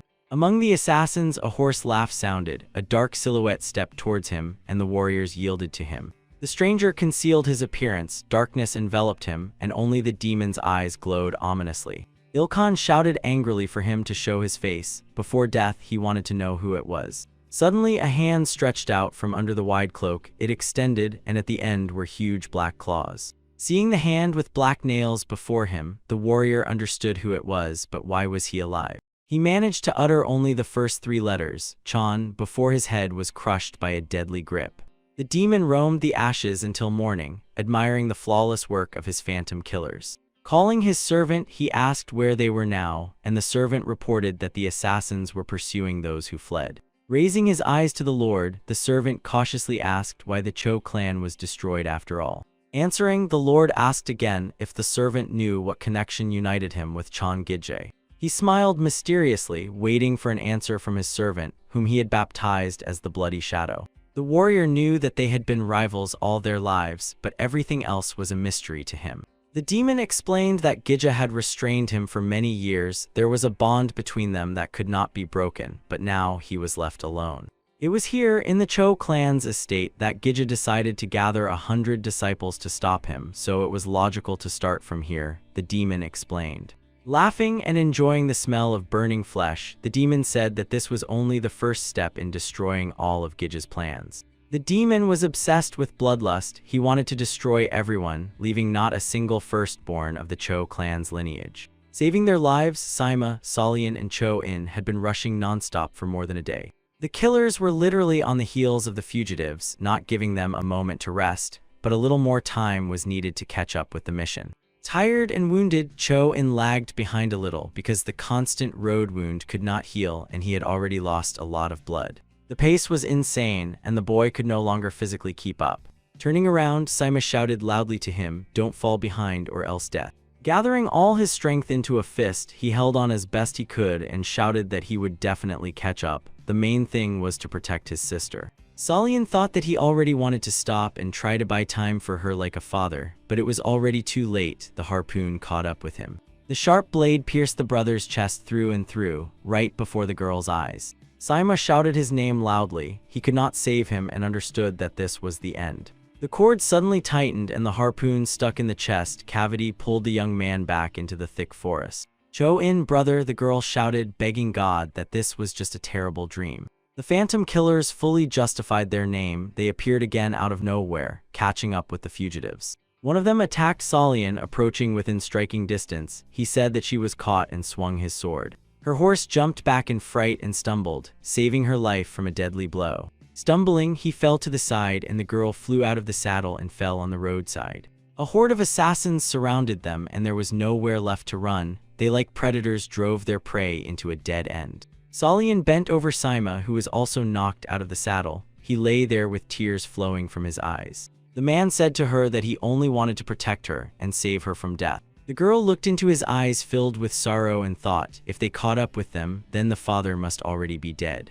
Pressing his sword to the lady, the leader of the phantom assassins said he could not believe they had come so far and praised their escape skills. But now there was nowhere to run. The assassin raised his sword above Solian's head to finish her off. The poor girl closed her tear-wet eyes and endlessly repeated to herself, I don't want to die, save me. At that very moment, lightning illuminated the night sky, striking with a bright streak. The sword that the assassin held in his hand shattered into pieces. Hyunwoo managed in time, giving the girl a second life. Opening her eyes, she first saw a bright light and thought she was already dead. But when the lightning's glow faded, Solian noticed Hyeon and could not believe he had found her. The warrior was finishing his attack, and the girl spoke his name, still not trusting her eyes. Looking at the enemies, the hero spoke to her, explaining that he heard her call when she begged to be saved. Tears flowed endlessly from her eyes, but in her soul she was happy and grateful to Hyeon that he was here. How he heard her, he himself did not understand. Their gang slowly rode along the road well lit by the moonlight. He was slowly walking, accompanying the cargo, and suddenly stopped, feeling something, and began to listen. Some words, neither voice nor sound, these were thoughts, and he read, "Please save me." Seeing that Hyeon stopped, Pyo asked him what happened, no longer surprised by his comrade's behavior. Hyeon, without explaining, said he would return soon. He already knew who and from where was calling him, but there was no time. Everyone turned around and Pyo wanted to ask where he was going and stop Hyeon. He was needed here. Trying to stop him, he shouted his name, but the boy was already gone. He seemed to have dissolved into the air. Like the wind, he flew through the forest to this call, thinking how he could hear thoughts, but he did hear them. It was her. When the enemy was already saying goodbye to the last member of the Cho family, the hero appeared here and burned him with his lightning. Seeing the hero, the assassins looked at each other, wondering who he was and where he came from. The dying Saima, hoping for Hyan, turned to him with a request to take care of Solian. The hero heard and understood the sorrow and grief of the dying man, but said nothing. It was clear he would do it. Looking the boy in the eyes, the uncle added that this was all he asked. She was his niece and the only one left alive from the Cho clan. The killers decided not to figure out who he was. One more corpse, one less, it was all the same. The enemies were already approaching in an attack, but Hyun didn't care. For him, time seemed to flow slower. He placed his hand on Solian's forehead and calmed her. At the moment he touched her, all the fear and fatigue accumulated in her body began to melt like snow. The boy said to her, "Wipe your tears," and she was able to pull herself together. With his strength and energy, he somewhat calmed her and softened the pain she felt in her heart. When the enemies were a step away from them, the hero jumped up, turned in the air, and drew his sword. He instantly made several attacks, targeting his lightning. The technique's skill lay in the ability to combine sword attacks with the energy of air, earth, and human. The next moment, a thunderclap roared and a chain lightning touched every enemy. As soon as Hyun landed on the ground, all the enemies had already turned to ashes, leaving no trace behind. Seeing this fury of the elements and how 24 killers instantly turned to ashes, the girl could not believe her eyes. Looking at the hero, she thought that if she had such power, she would definitely be able to protect her clan. She envied him a little but understood that this young man had probably sacrificed his life to achieve such mastery. Touching the earth mound with her hands, the girl said goodbye to her loved ones. They buried her brother and Uncle Saima. She made a promise to herself that she would return and bury them in a more decent place. Bowing her head, Solian sadly asked her friend what she should do now, how to live on. She was left alone without a brother, father, and had no relatives left. She had nowhere to go. Hyan pondered, highlighting this word for himself, alone. He was also alone, and none of his brothers remained. He alone survived in the hell of the mountain and got out into this world, leaving behind all who were dear to him. Lady Solian was the first to extend a helping hand to him, and he must thank her for that. He briefly answered her question with one word, "What to do, live," said Hyan. One must thank those who made it possible. Live as you wish, for that is what her loved ones gave their lives for. She thought about his words, how to live as she wants, before everything was decided for her. Suddenly she said that she also wanted to join the escort gang. Hyan did not quite understand how to behave with a lady, and simply grabbed her hand with a quick movement. Something resembling a smile appeared on his face and he said to her, "Then let's go quickly and hold on." She did not understand what he meant and looked at him waiting for explanations. But at that moment he jumped into the air, pulling her along. They both became weightless, as if transformed into the wind. The girl gasped from such a rapid ascent. She had never moved so fast, not even on her horse. It was an unusual art of movement, like a real flight. They were not running, they were truly flying. Fearing, she closed her eyes and her tears were blown away by the wind. For some reason they still could not stop, although she could no longer cry. Using the energy of body and air, Hyan simply soared into the sky, taking her with him, making her weightless. This gave the girl a calm that no words could provide. She marveled at how incredible this young man was. Her father and uncle were considered strong martial arts masters, but they could not cope with the killers, and Hyan in an instant turned them to ashes. Solian asked the hero why he was so strong. There was almost no age difference between them and his strength greatly surprised her. Hyan explained that this happens when you spend a long time one step away from death. She asked him whom he fought, and the boy told her that he had long fought monsters. Not fully understanding, she asked again what he was saying about demons, and the hero confirmed. The girl was filled with curiosity. Hyan had never told her about his life before, and she knew almost nothing about him. It was hard for him to remember all that, he thought. Does she want him to tell her about hell? Memories began to appear in his head about how he fought with demon bosses. He had to tell her all about it. To tell her how he had to climb the mountain with the bodies of his 99 friends. To tell how he thirsted for revenge about Chong Hidzu, but it turned out he was dead and revenge was never achieved. Flying over the green forest directly towards the sunset, he did not want to tell this now and said maybe later. Finally, they reached the place they had been so eagerly rushing to. Surprising everyone, they easily landed on the ground. Pio immediately called out to Lady Solian upon seeing her, and she was also very glad to see him.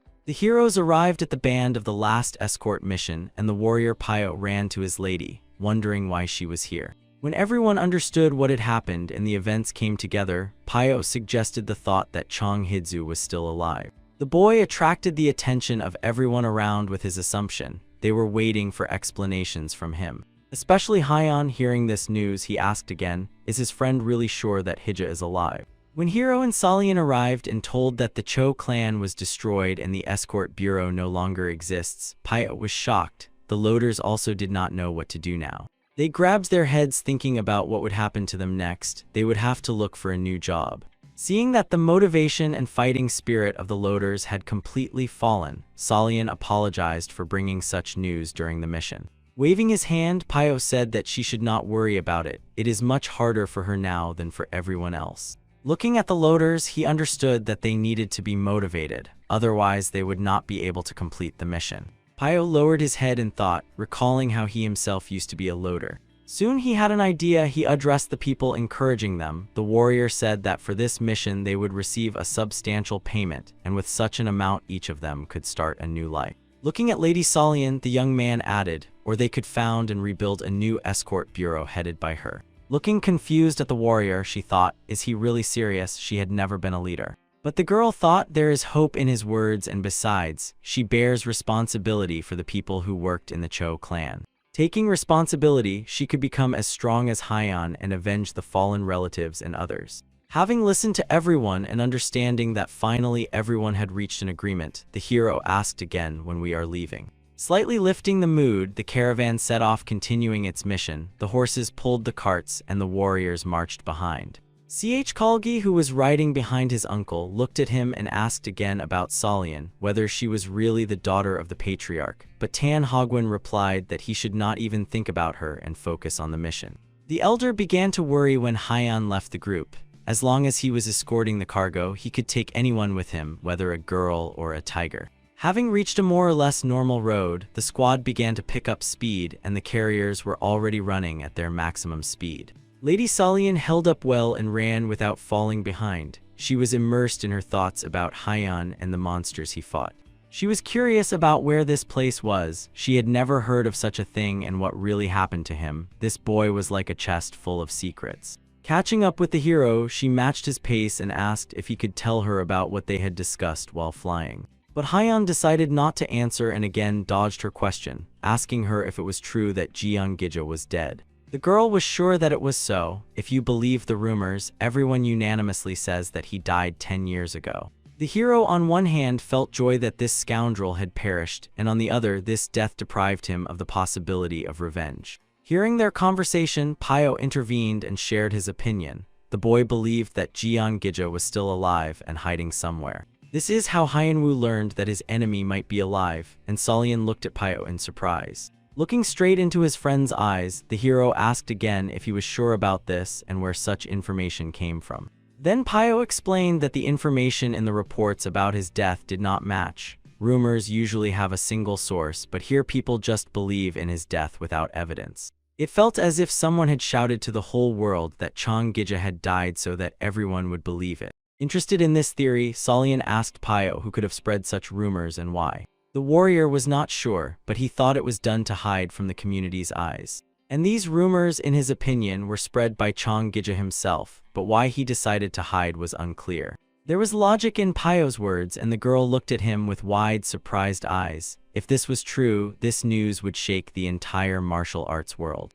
Hyan believed Pyo's words. Such a powerful sorcerer and warrior as Chong Gija could not have died so easily. Seeing something ahead, Haven, who was leading the caravan, shouted for everyone to stop. The caravan's path was blocked by a carriage. It had a broken wheel and the crew could not fix it. They apologized and explained that they did not have spare parts to repair it. 3 young lads, having greeted and shown a sign of respect, asked if the caravan could take their young lady with them and deliver her to the nearest settlement. Hogwen looked at them sternly with an appraising gaze. The symbols on their carriage indicated that they were from the Yumun clan.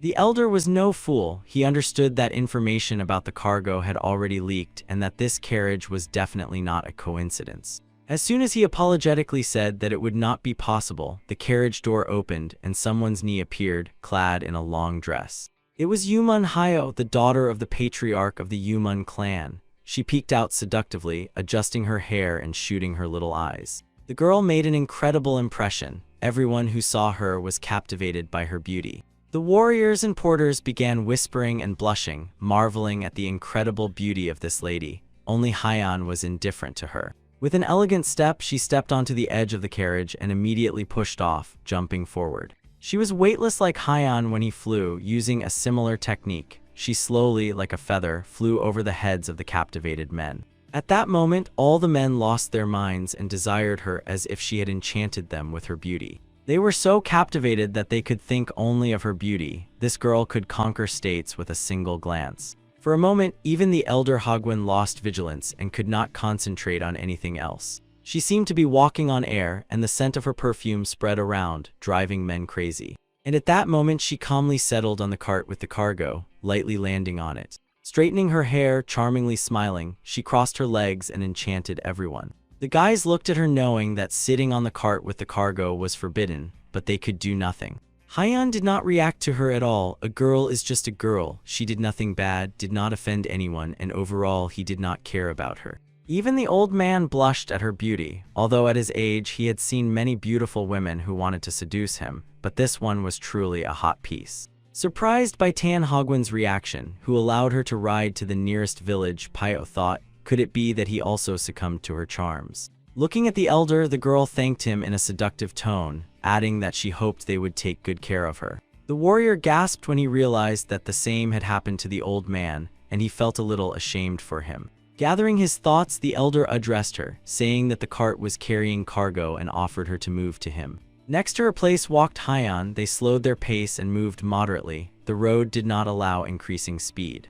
Yumun Hyo did not really want to ride on the same horse with the old man and actually had other plans, so she politely declined. The old man frowned and thought to himself that as long as Hyan guarded the cargo, nothing would happen to it. Turning back, he commanded to move out and then rode ahead, hoping there would be no more surprises. The cunning girl lightly smiled with her charming thin lips. Everything was going according to her plan. Her people walked beside her, using whispering techniques, communicating among themselves and rejoicing that the old man agreed so easily. They checked all the members of the escort gang and reported to their mistress that there was only one warrior here, and all the others were porters. She also examined all their energies and found no martial arts masters except Tan Hagwon. While escorting the cargo, all the men periodically looked back at her and blushed when she caught their gaze. She wondered why with such weak security they were carrying such valuable cargo. 5 carts of thunder bombs. This was no joke. These bombs were made by the Thunder Sect and could reduce any city to ashes in a few minutes.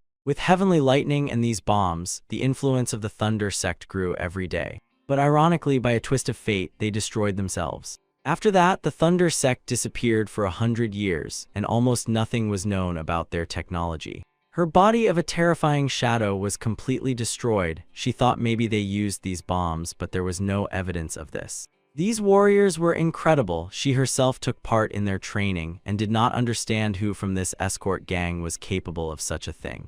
Yumun's gaze fell on the loader who was walking ahead of her. She was already examining his aura, but noticed nothing special in it. From his clothes, it was clear that he was a loader, but why he had a sword and energy like the other warriors, she did not feel. The beauty looked at the boy and thought, why does he attract her attention so much? Something was wrong here. And after some time, it dawned on her, unlike all the men who were here, he never once looked at her. How is this possible with such beauty? Could it be that her charms did not work on this lad? Could there really be a man in this world who was not interested in the beauty of Yumun Hyo? With this thought, she addressed him. She did not know his name and simply called him Loader. The hero turned around. He was the closest to her. As soon as the lady saw his eyes, she froze in silent shock. She had never in her life encountered such a look, a complete lack of interest. She got angry, felt humiliated. The girl immediately wanted to smash his head against this cart.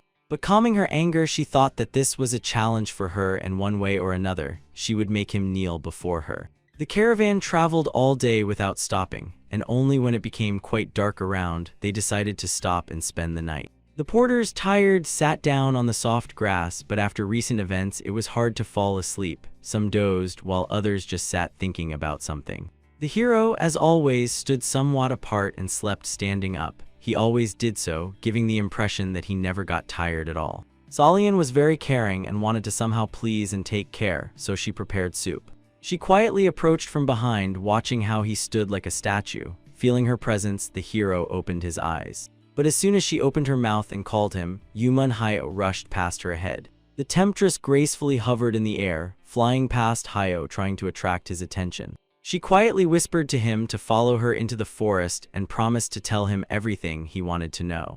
Then she suddenly accelerated, throwing him a challenge if he could of course catch up with her. Yuman decided that if he had a sword, then he was obviously interested in martial arts and planned to lure him into her clan. The beauty was confident that the boy would not be disappointed by her movement skills and would want to learn them too. But if he still did not react to this, she would really be surprised. If he was not interested in her beauty, it meant he was fascinated by something else. Unexpectedly, he found himself right in front of her, ahead of her, and she did not even notice him, pressing directly against his chest. Yuman Hayo looked at him without stepping back, wondering how he managed to get ahead of her like that. Noticing that the lady had disappeared somewhere, her people raised an alarm, running in the direction she had flown. Calling out to her, they followed them, while Solian stood holding a bowl of soup in her palms. "Hyenwoo," she said, feeling so sorry and hurt that he ignored her again. The hero stood before Yuman, examining her facial features and waiting for a reaction. Even in her clan, this art of movement is not mastered by everyone, like an ordinary porter capable of such a thing.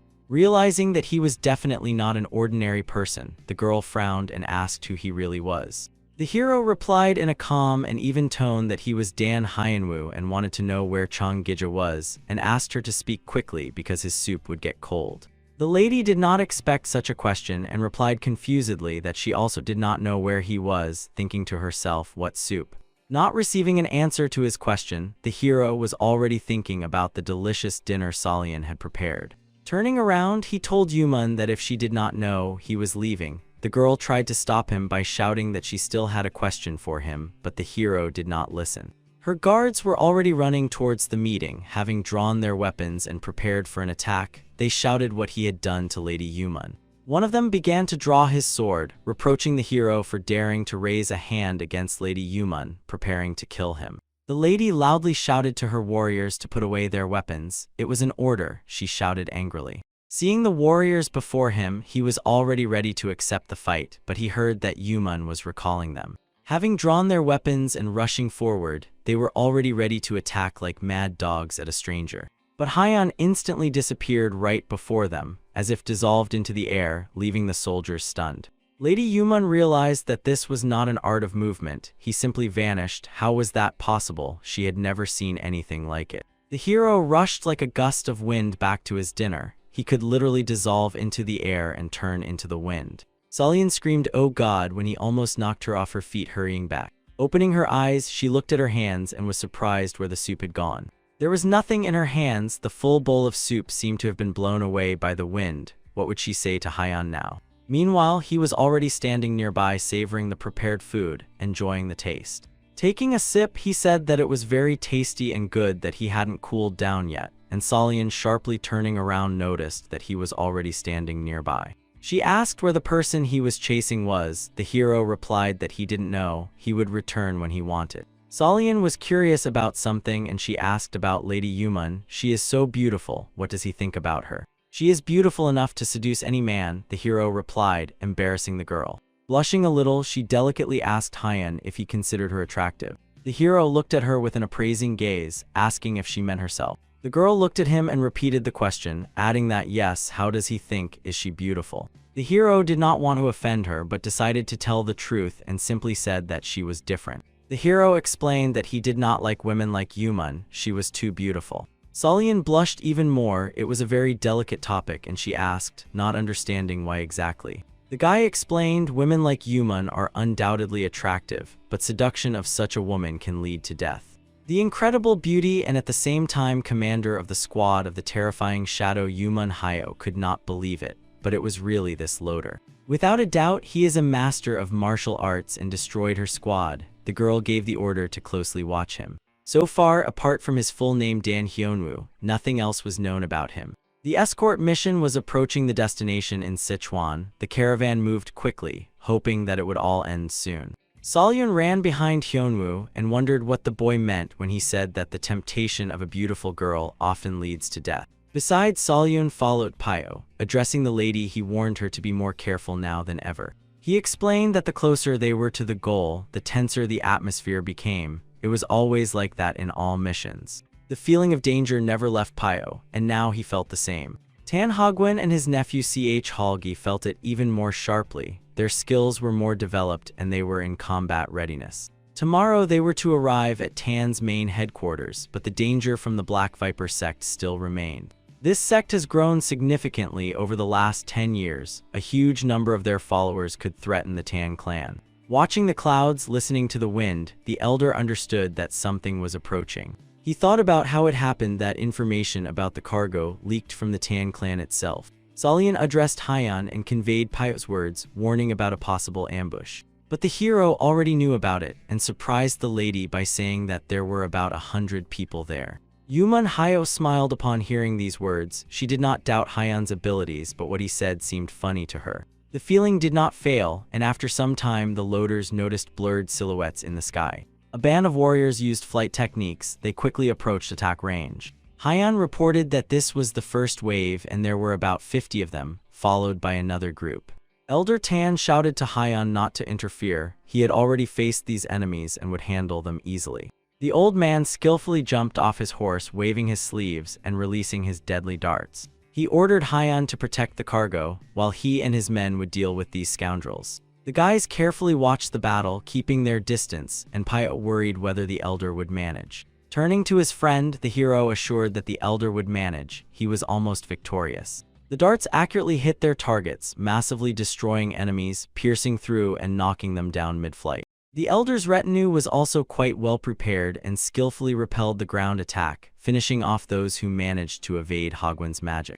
The number of enemies in such battles did not matter. Everything was decided by the preparation and skills of the warriors. Watching how the Tan clan was breaking the enemy band, Yumun Hyo could not hide her emotions. She realized that she had greatly underestimated their capabilities. The girl wondered how it happened. Could her clan be so overconfident as to so underestimate their enemy? Glancing at Hyunwoo, she thought that he had not yet joined the fight, and they themselves had so easily killed 50 men without any losses. Yumun's people turned to the lady using the whisper technique and reported that they would not hold out in such numbers against the Tan clan. The girl frowned and told her people that in that case they would have to retreat. Clenching her teeth, she began to get nervous, thinking about how to give orders to her people without being noticed. Suddenly, Hyan intervened in their conversation, saying that if she wanted to leave and tell the people to retreat, he would not stop her. Hearing how Hyan responded to them using their technique, the warrior was stunned, asking if he had heard correctly. The hero had been hearing and understanding what they were saying all along, just not revealing himself until that moment. Yumun Hyo was sure that it was impossible to eavesdrop on them. The hero again and again amazed everyone with his abilities. In a threatening tone, he informed the leader that if they did not retreat, he would kill them all. The girl understood that he was telling the truth. Now she had only one option: to trust him. Submitting, she ordered one of her people to tell the warriors in ambush to retreat. Having accepted the order, he quickly and quietly moved along the roadside trying to hide. Lady Yumun smiled at the hero. Thanks to him, the warriors of her clan would not have to die, but she did not understand at all why he was doing this. While she was puzzling over it, the hero had completely different plans. He did not consider her clan a threat. But the thirst for killing that he still felt from the forest troubled him more. There was something else there. At that moment, Tan Hagwon threw his last dart, finishing the fight by defeating the enemy. Several warriors led by the elder completely destroyed the Black Viper sect. But that was not all. More skilled assassins and the clan elite were skillfully hiding in the treetops. The vanguard sent ahead was just bait. The Viper clan sacrificed them. The enemies would enjoy the victory and lose vigilance. Meanwhile, the Crimson Moon Corps would attack them. These were more skilled and valuable warriors. The killers of the Viper clan hid in the shadows. They were waiting for the right moment. Everything was going according to plan for them. While Hyunwoo pretended to be blind, the fighters of the Yumun clan got the chance to retreat peacefully. 50 warriors retreated, but the hero still felt that disgusting thirst for blood. Today the caravan did not move anywhere. They buried the fallen enemies and decided to spend the night. Pai approached Lady Solian, who was sitting resting after a busy day, and said that Lady Yumun would stretch the tent behind the wagon and they could sleep together. The girl immediately agreed. It was wonderful. She hoped to sleep in more or less normal conditions and that mosquitoes would not bite her. The girl also admitted that she was a little afraid to sleep alone and could not fall asleep for a long time, fearing wild animals. Somewhat cheered up after the bright victory, the porters talked among themselves, believing that there would be no more attacks and no threat. One of them said that he never thought it could be so dangerous when he took the job. Hyun was silent and did not participate in the conversation but stood nearby and listened, and his colleague added gratefully that only thanks to the warriors they remained alive. He silently looked at Solian, who was no longer as sad as before. The girl decided to sleep with them because now she was a member of the escort bureau. She said that she would have to become the head of the bureau and needed to learn a lot. Turning to Hyun, she asked if he wanted to say something or give advice. Looking at the hero from bottom to top, he seemed even stronger, tireless, like a guard who constantly stands watch. Pausing for a moment, he answered in a serious tone that work in escort starts from the tail of the caravan. Friends laughed at his seriousness, and Pyo said through laughter that he was right. Smiling, the girl asked to be taught everything. She wanted to become the best fighter. She truly wanted this and looked at the hero with eyes full of hope to become like her father and continue his work. Deep night came. The enemy's plan worked. Having relaxed after an easy victory, most members of the caravan fell into a deep sleep. Only a few sentries stood watch. The Crimson Moon Corps is a group of assassins from the Black Viper Sect. Much time and resources were invested in their training. They were distinguished by their ability to camouflage and skill in setting ambushes. In this, they had no equals. Their ambushes were frightening. Assassins could become shadows of objects like chameleons, blending with the surrounding environment. They also possessed an incredible skill to move as one person and could simultaneously attack unsuspecting enemies. Having chosen their targets, they could handle any mission in an instant, sneaking in the darkness to their victims. Thus they destroyed caravans, the enemy's logistics, mercilessly cutting down people and burning the enemy's resources. Their plan was to attack unexpectedly, first quietly cutting down the guards and then everyone else while they slept. Even an experienced master like Tan Hogwen did not feel their presence and, suspecting nothing, slept like a child. Lady Solian also unexpectedly quickly fell asleep at the feet of Hyun, who usually slept standing. But not this time. The hero did not see the enemies, did not know their number, but felt their thirst for killing. These masters of disguise were impossible to notice. Even Hyun's skills did not help. Visually, they simply did not exist. Each of them hid in the shadows, and only God knew how many there were, a perfect weapon for a surprise attack. They communicated on their frequency using whispering technique, as did Lady Yumun, and the leader gave the order for everyone to prepare. Each confirmed readiness, and their thirst for killing was literally felt in the air. Thus, hearing and feeling each of them, the hero determined their exact location. At the moment when their leader gave the order to prepare for the attack, Hyun disappeared and began to act preemptively. Hidden from the enemy's eyes, the hero instantly moved to one of the enemies who was hiding in the shadow of a tree. The leader began counting down to the synchronized attack, 1, and Hyun twisted the first one's neck with a deadly grip. He moved from one to another, silently killing everyone he sensed nearby. His speed was incredible. He understood that he needed to kill everyone within 3 seconds. 2. The leader continued counting, unaware of anything, and with their growing thirst for murder, they revealed their location.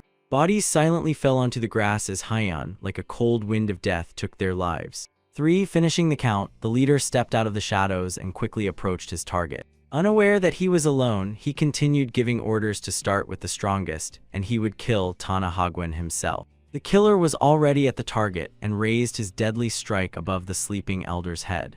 Before the murder, a thought flashed through his mind. The escort squad had done well delivering the bombs, but in the end, their clan, the Black Viper, would get them. Hyun managed at the last moment, placing his sword and blocking the attack right in front of the elder's face. Something went wrong, thought the leader. Why are the guards still alive? He addressed his own. But he heard no answer. On their whisper frequency, there was silence like in a cemetery. Core of the Crimson Moon, where are you? He repeated. Only after seeing the enemy and hearing the clang of steel did the other guards react, amazed at how the enemy slipped past their eyes. Realizing he was in a difficult situation, the leader was shocked. How could this be? 3 seconds ago, all his men were in their places. The hero restrained the enemy's sword but did not rush to kill him. core of the Crimson Echo?" the hero asked, addressing the killer. Realizing that this warrior heard their whispering technique, the killer could not believe how this was possible. The hero informed the leader that all his men were dead, and he was left alone. Hearing this, rage engulfed the killer and he shouted, "Where did you come from, freak?" trying to quickly counterattack. But the enemy did not manage to do anything. Hyan sent him to the other world to join his comrades. A deadly sword strike, charged with lightning energy, left no chance. The leader turned to ashes, just like their plan to seize the thunder bombs. The entire core of the Crimson Shadow was discovered and neutralized in less than a minute. Waking up, no one could understand what was happening. Noticing the corpses, Halgi informed the elder that they had been attacked. Rubbing her sleepy eyes, Solian turned to Pio asking what was going on. He answered her, explaining that it seemed like there was another enemy attack, but they waited until everyone in the caravan fell asleep.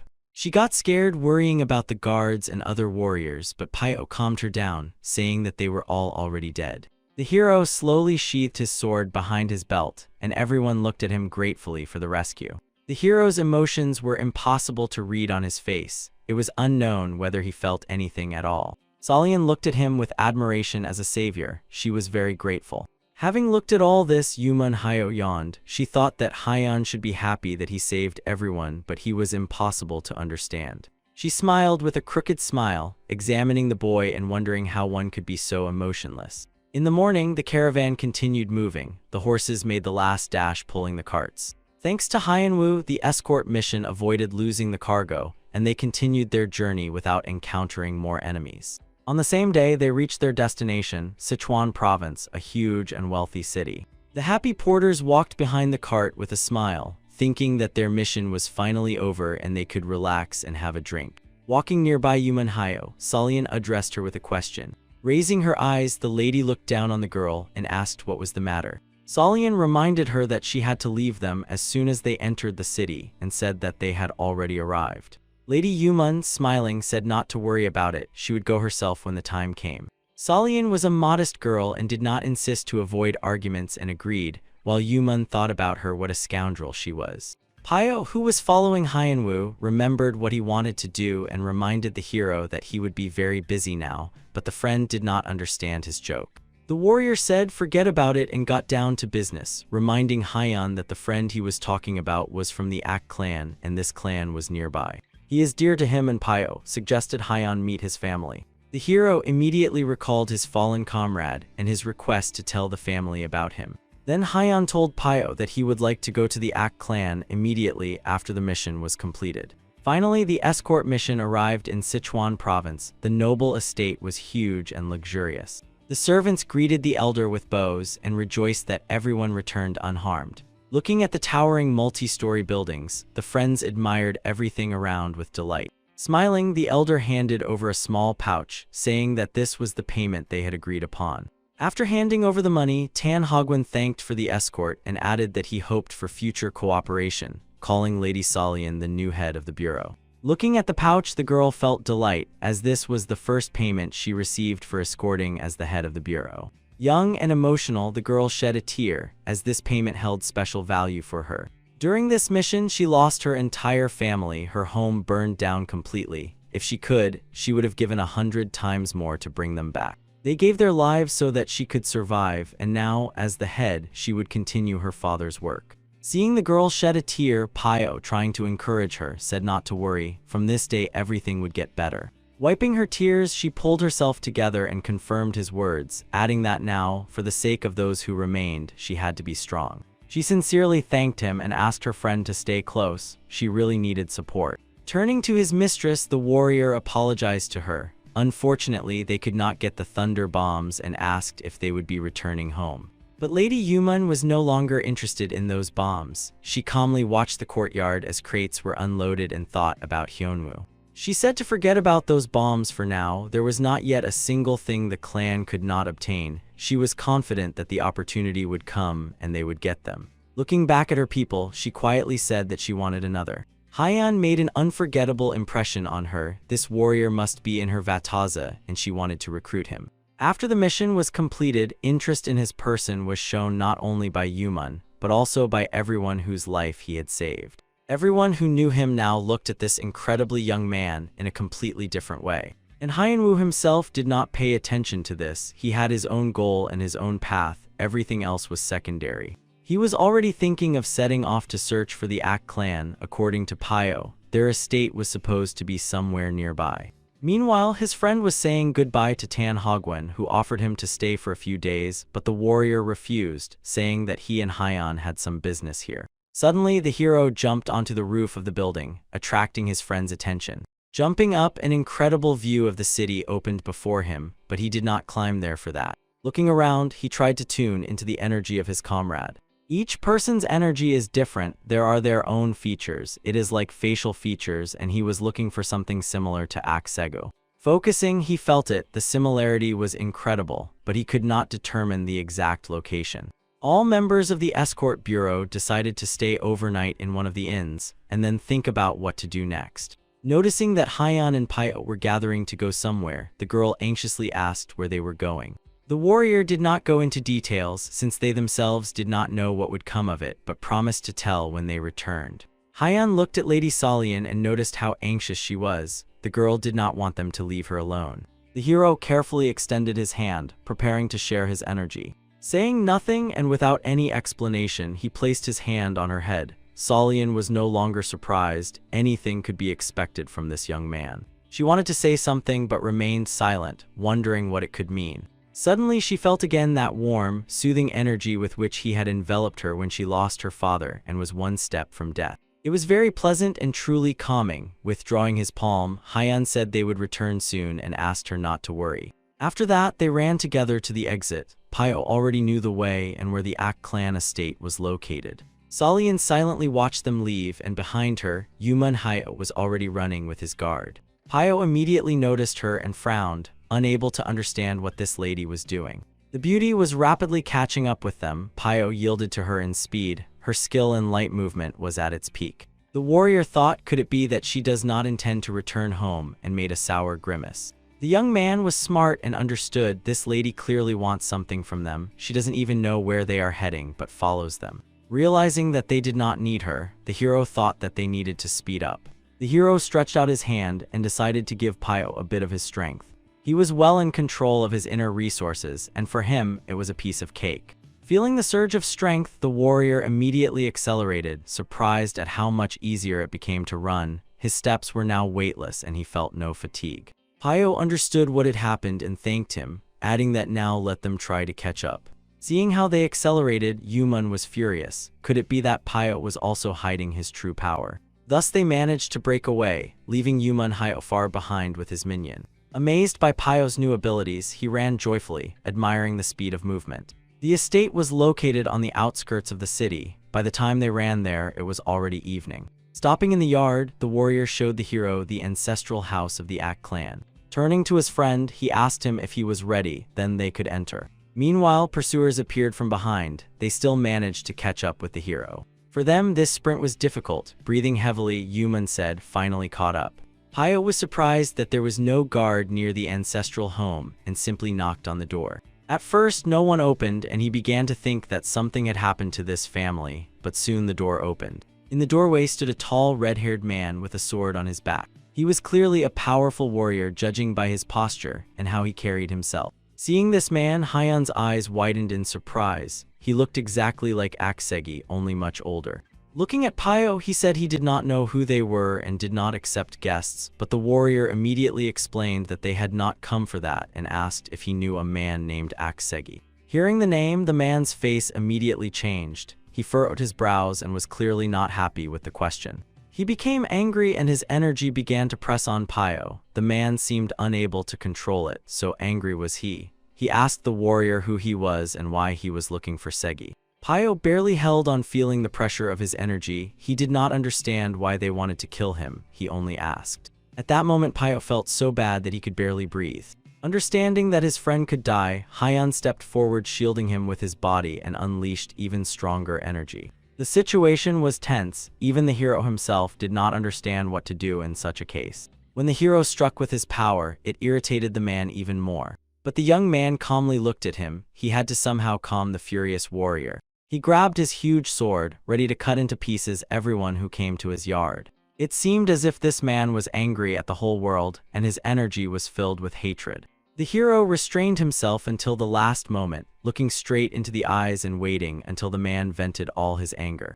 Lady Yumun stood aside, not interfering in the fight. She was curious about what would happen next. Coming to his senses, Pyo addressed the man, telling him to calm down because he misunderstood everything, and explained that Hyan was a friend of Sega. His friend, the warrior, asked again. It was very strange. No one had seen Sega for many years. The hero introduced himself as Dan Hyanwoo, and his friend added that he had lived in the mountains for a long time and was not familiar with etiquette rules. Pyo apologized to the warrior on his behalf, explaining that he was not used to the customs of the civilized world. Calming down a bit, the man explained that he was Uncle Aksegi and his nephew had disappeared 10 years ago. Addressing the hero, he poked him with a finger, asking if he had really seen him during those 10 years and if so, to say where the nephew was. Chonhija also disappeared 10 years ago like his friend, so they all must have ended up there at the same time. Hyan understood. The time they spent there seemed like 100 years to the young man, but it turned out it was only 10 years.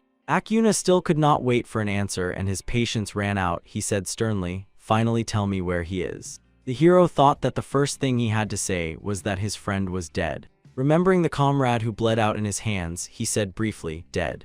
Anger filled Yuna again. What was wrong with this man was unknown, but his temper was nasty. "Scoundrel," he shouted and drew his two-handed sword, jumping into an attack. A blow of incredible force struck the hero right on the head, but he was not going to dodge. Thinking that this was the end, Pyo shouted, "A blow of such force could split a horse in half." Even the cold heart of Yumun Hyo clenched. She screamed hysterically, "Oh God, no." She was overcome with anger. She screamed and could not control herself. It seemed another moment and she would rush into the attack. Preparing a powerful magical attack, she was ready to strike at that very moment. But her guard, who stood nearby, understood that this could be a fatal mistake.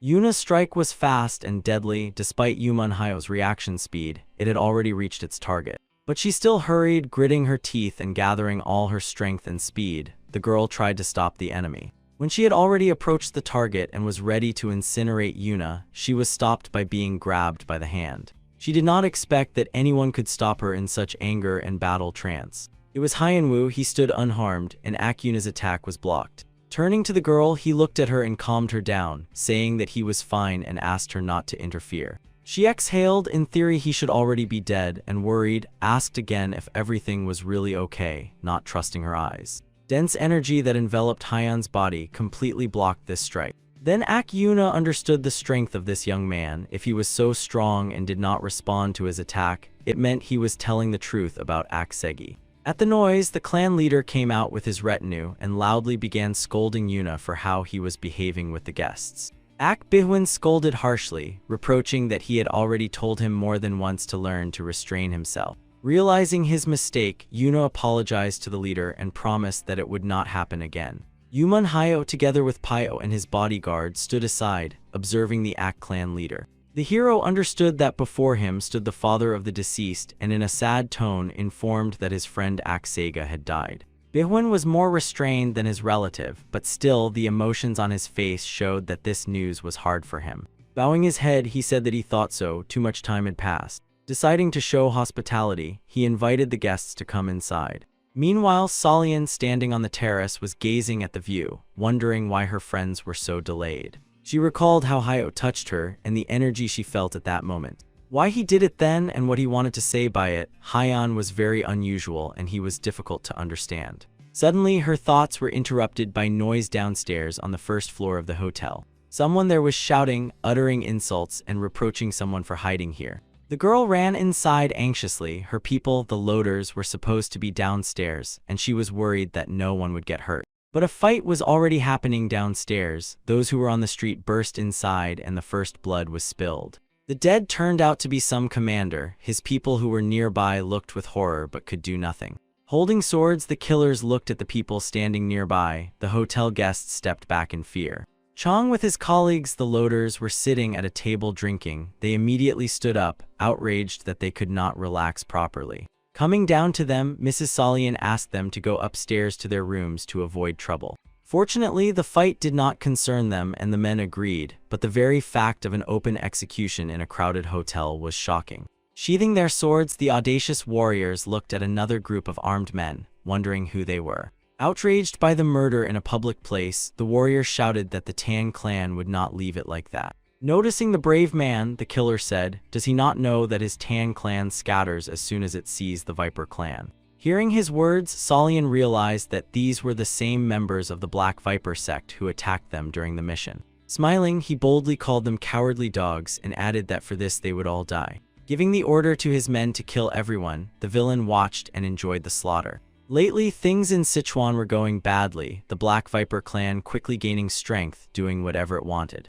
They clashed brutally with the old power of the Tang clan in the struggle for power and indiscriminately destroyed everyone around. Realizing that she needed to get out of here and stay away from these killers, Solian was already about to leave. But she did not succeed. At that moment, the leader of the Azure Moon gang noticed her. Seeing the girl, he reacted instantly. The villain could not miss such a moment and mock the beauty. Instantly jumping up close to her, he rudely asked what this flower was doing in such a nasty place. The clan warriors surrounded her, blocking the way, asking their commander if he really decided to have fun with a young girl today. The delicate girl asked them to step back and let her go, but the men did not listen to her. A standing warrior behind placed his hand on her shoulder and smiling said that he would talk to her properly, and when she became obedient, he would bring her to the commander. He reached out with his hand to her face, saying that soon she would find out what happens to those who attract the attention of the Black Viper clan. But Solian, although she looked like a small, fragile girl, was not to be underestimated.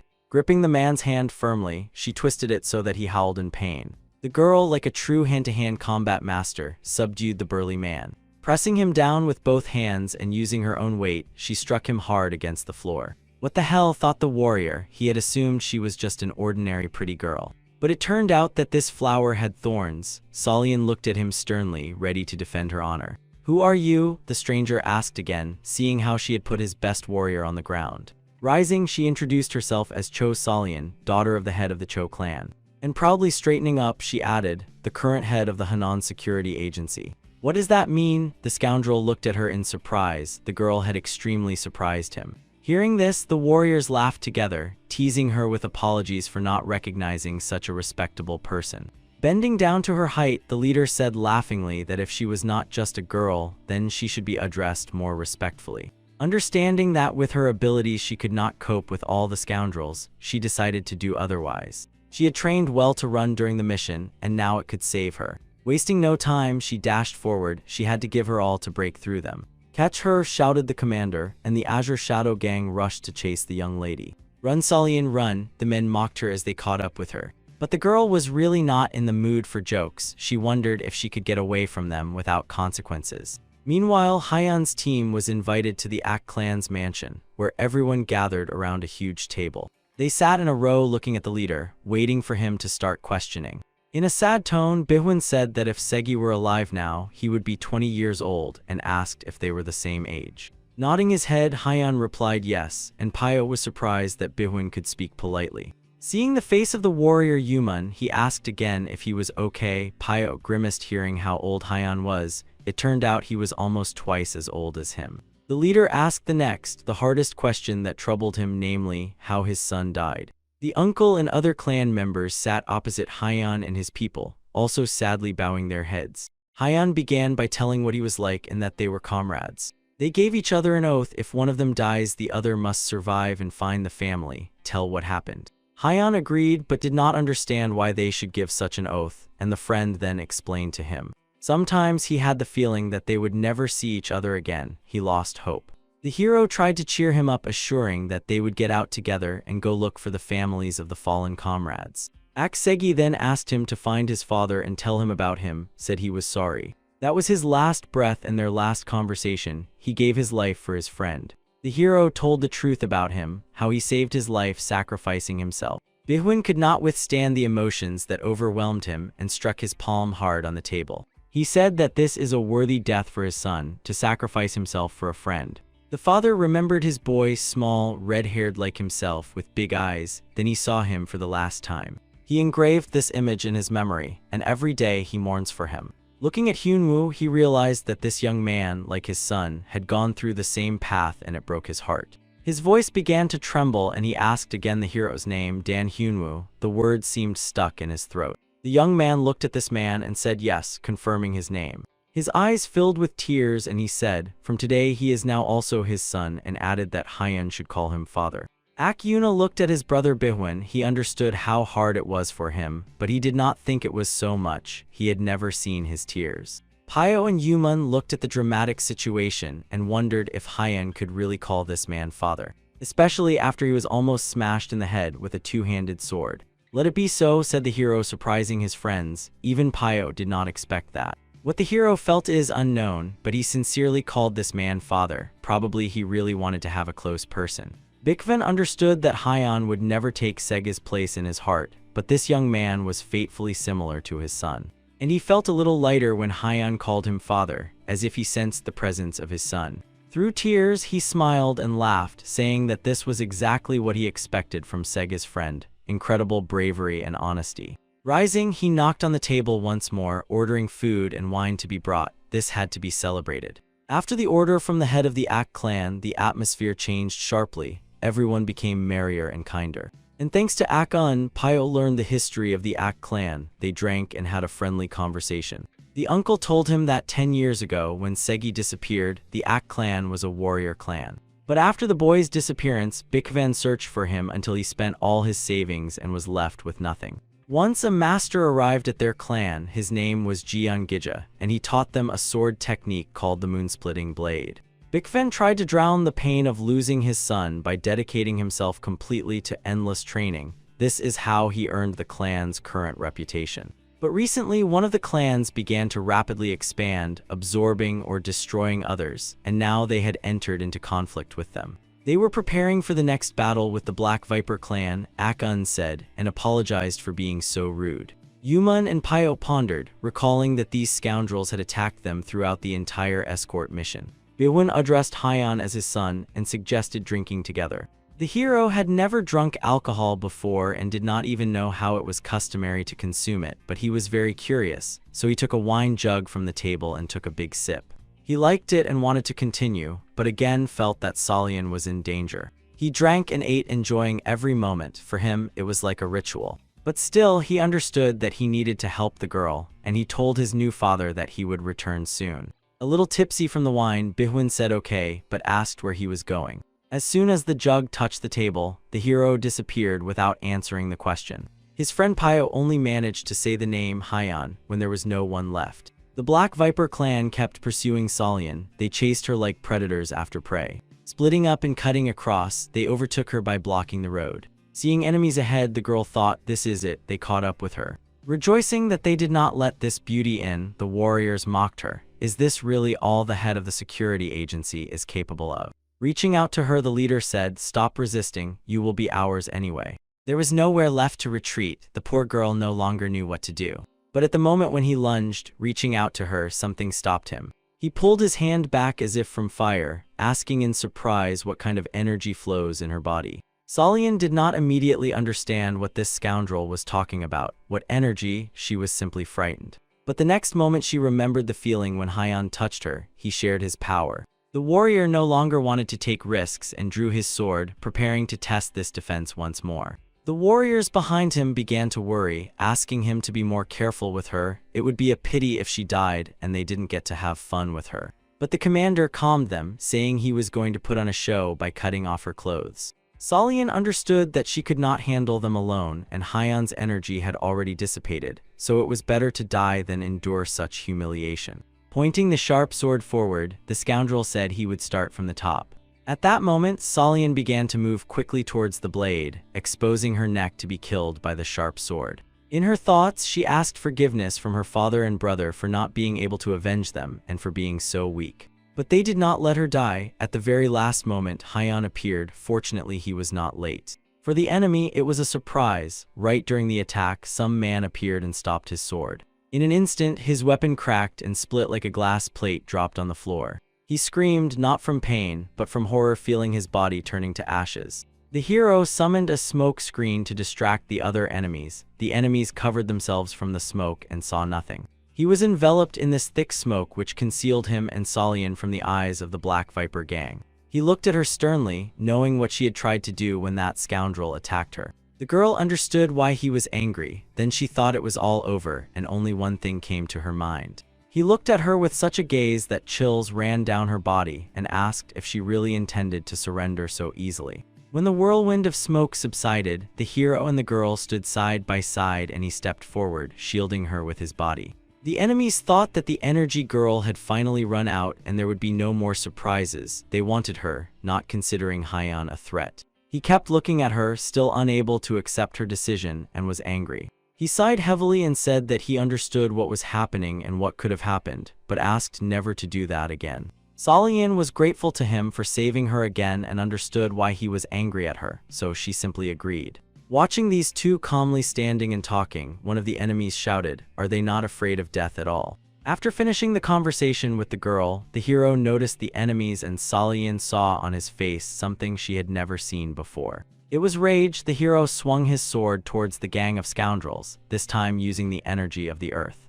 The earth shook beneath their feet, they retreated and began to panic. At that moment, sharp spikes burst from the ground, piercing them, pinning and breaking their legs. The earth seemed to want to devour them, attacking from all sides and blocking escape routes. The enemies died one by one. The element was merciless and controlled only by Hyan. Those who had good agility still managed to jump back, but it was quite difficult. The earth was as if alive, it writhed underfoot mercilessly, engulfing everyone. At the same time, something gigantic burst out of the epicenter with astonishing speed. One of the warriors froze in horror. He had only seen such things in pictures in ancient scrolls. A real dragon burst out from underground, death radiated from its gigantic maw, and its roar made blood freeze in the veins. It grabbed the last scoundrel, tearing flesh with sharp fangs. Solian, captivated and simultaneously frightened by the power, could not take her eyes off the creature. The young man explained that this creature was an earth dragon, completely made of stone and earth. The second form of the skill of the three energies of the sword, it commands the element of earth. While the summoned dragon dealt with the remnants of the scoundrels, Hyan told the girl that they had to go. They had not yet finished their meal. Meanwhile, in the Act clan hall, the dinner continued. The clan had not held any celebrations or received guests for a long time, so this was a consolation for them. They enjoyed exquisite wine aged in the clan's cellars and engaged in polite conversation. But there was one important person who could not properly relax at this table. It was Jan Beck, a stingy man, the treasurer. He handled all the calculations and compiled the clan's budget. But now he was worried not about the funds, but about why Hyanwu disappeared right during dinner without explaining anything. Now is the time when the Black Viper sect can attack at any moment, and they are entertaining guests, and this young man has gone somewhere. Bihun looked at him and tried to calm him down, saying he understood why he was so worried, but Hyan was now like a son to him, and enough of these worries. But Jan Beck began to argue. He believes that these people together with Hyan could be envoys of the Black Viper clan. To distract our vigilance with guests in order to carry out a surprise attack, right now is such a favorable opportunity. This man was a smart person and calculated everything in advance. His concern was not unfounded. The White Moon Corps of the Black Viper clan was already near the Ak estate. The leader of the gang was preparing a plan on the go, giving orders and coordinating actions. That night they were to destroy the Ak clan and burn the estate. Suddenly the commander heard someone's words, but no one who could have said that was nearby. The voice spoke as if from the sky, calling them dogs and saying that they would never reach the Ak clan. As soon as the voice ceased, a bright lightning struck from the sky, illuminating everything around. A thunderbolt passed through the body of the gang leader. He only managed to scream before turning to ashes. Looking scared and thinking about what to do next, the warriors stood confused, their commander killed by lightning right in the middle of the mission. When the smoke and ashes cleared, silhouettes of two people appeared in his place. It was Hyan, standing ready for battle, holding a sword burning with energy in his hand, and next to him, the incredible beauty, Lady Solian. He loudly declared that he would not allow them to reach the estate and spoil his father's celebration. He was so fed up with the Black Viper clan that the hero did not hesitate and immediately launched an attack, giving the enemies no chance. Hearing the hero's words about his father, the girl was extremely surprised, wondering since when he had a dad. Lightning relentlessly tore through the night sky. The enemies found themselves as if in the heart of a storm. One of the guards of the Ak estate, seeing the flashes, ran to see what was happening. Seeing Hyan, who wielded his sword and controlled the elements to deal with the enemies, the warrior froze. Without a doubt, he looked like a demon. The enemies could not react. He moved quickly across the battlefield, engulfed in thunderous power. There were no emotions on his face except rage, and his eyes burned with energy. The frightened guard ran with all his might to the estate. He had to report what was happening. He burst into the hall without knocking and shouted that 2 core of the Black Viper had attacked the clan. Jan Beck immediately jumped up from his seat, shouting that he thought so. They decided to finish everything today. Yuman and Pio instantly turned pale. They became victims of these circumstances, and now all suspicions would fall on them, and Hyan was still missing. The leader angrily struck his glass on the table. Shards scattered around, and he himself flared up with energy. Pio, holding a small cup, sat unable to move, watching as Bihun instantly expelled all the alcohol from his body. The guard immediately continued. That was not all. He shouted that the attackers were no longer there. They had all been destroyed. This surprised everyone even more. What is this guard saying? Akyuna emotionally asked. How is this to be understood?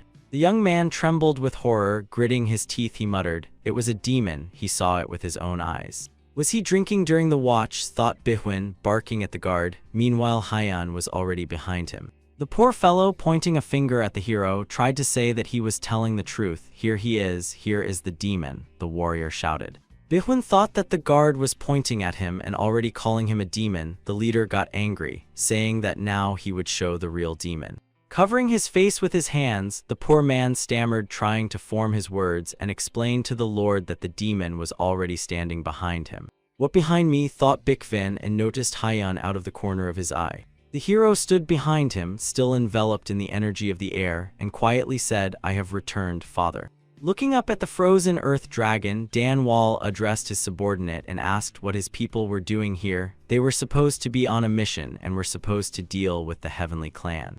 Sla Hyan completely exited the dragon, and he remained frozen, holding the warrior's body in his teeth. The subordinate reported that the last time these people were seen was at the Songdo Inn, and they were chasing some girl. Hearing this, the leader ordered to bring her at any cost. Accepting the order, the warrior apologized to the lord, and fearing the reaction, reported another bad news. 2 core of the White and Black Shadows sent to the Ak clan were also completely destroyed. No one survived. Hearing this, Dan Wall was filled with anger. His pupils narrowed. Releasing his anger, he struck the earth dragon with force. From his blow, the petrified earth cracked, and the majestic statue with a rumble fell apart into pieces. Giant boulders rained down to the ground, burying the bodies of the fallen warriors. The ruler ordered to dig up, retrieve, and properly bury the clan members. He had nothing more to do here. Having inspected everything, he decided to return to the main base. And finally, he added that they should get Grim Jinshin and promised to wipe out the Ak clan to dust.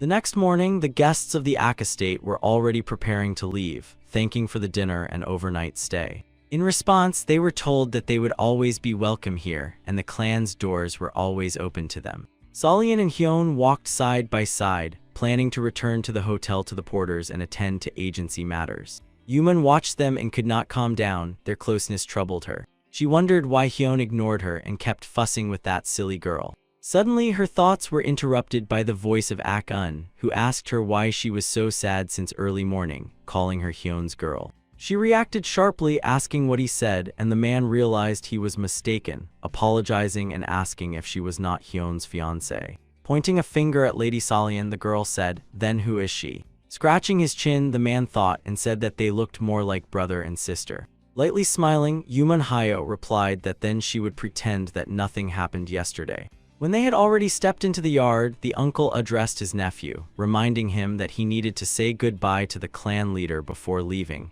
as was their custom. Smiling, he added that it would only take a couple of minutes, and then he could go. He never misses training sessions, so he should be at the training ground now. And so it was. The man was skillfully practicing sword techniques. Moving on autopilot, he pondered over what Hyan had told him the previous night. Then he asked the hero how he managed to deal with such a number of enemies. And Lady Solian explained that it was the skill of the 3 sword energies, and the technique was called Heavenly Storm. Hyan received it from a master named Jiang Jija. Hearing this name, Bihun realized that they had the same teacher.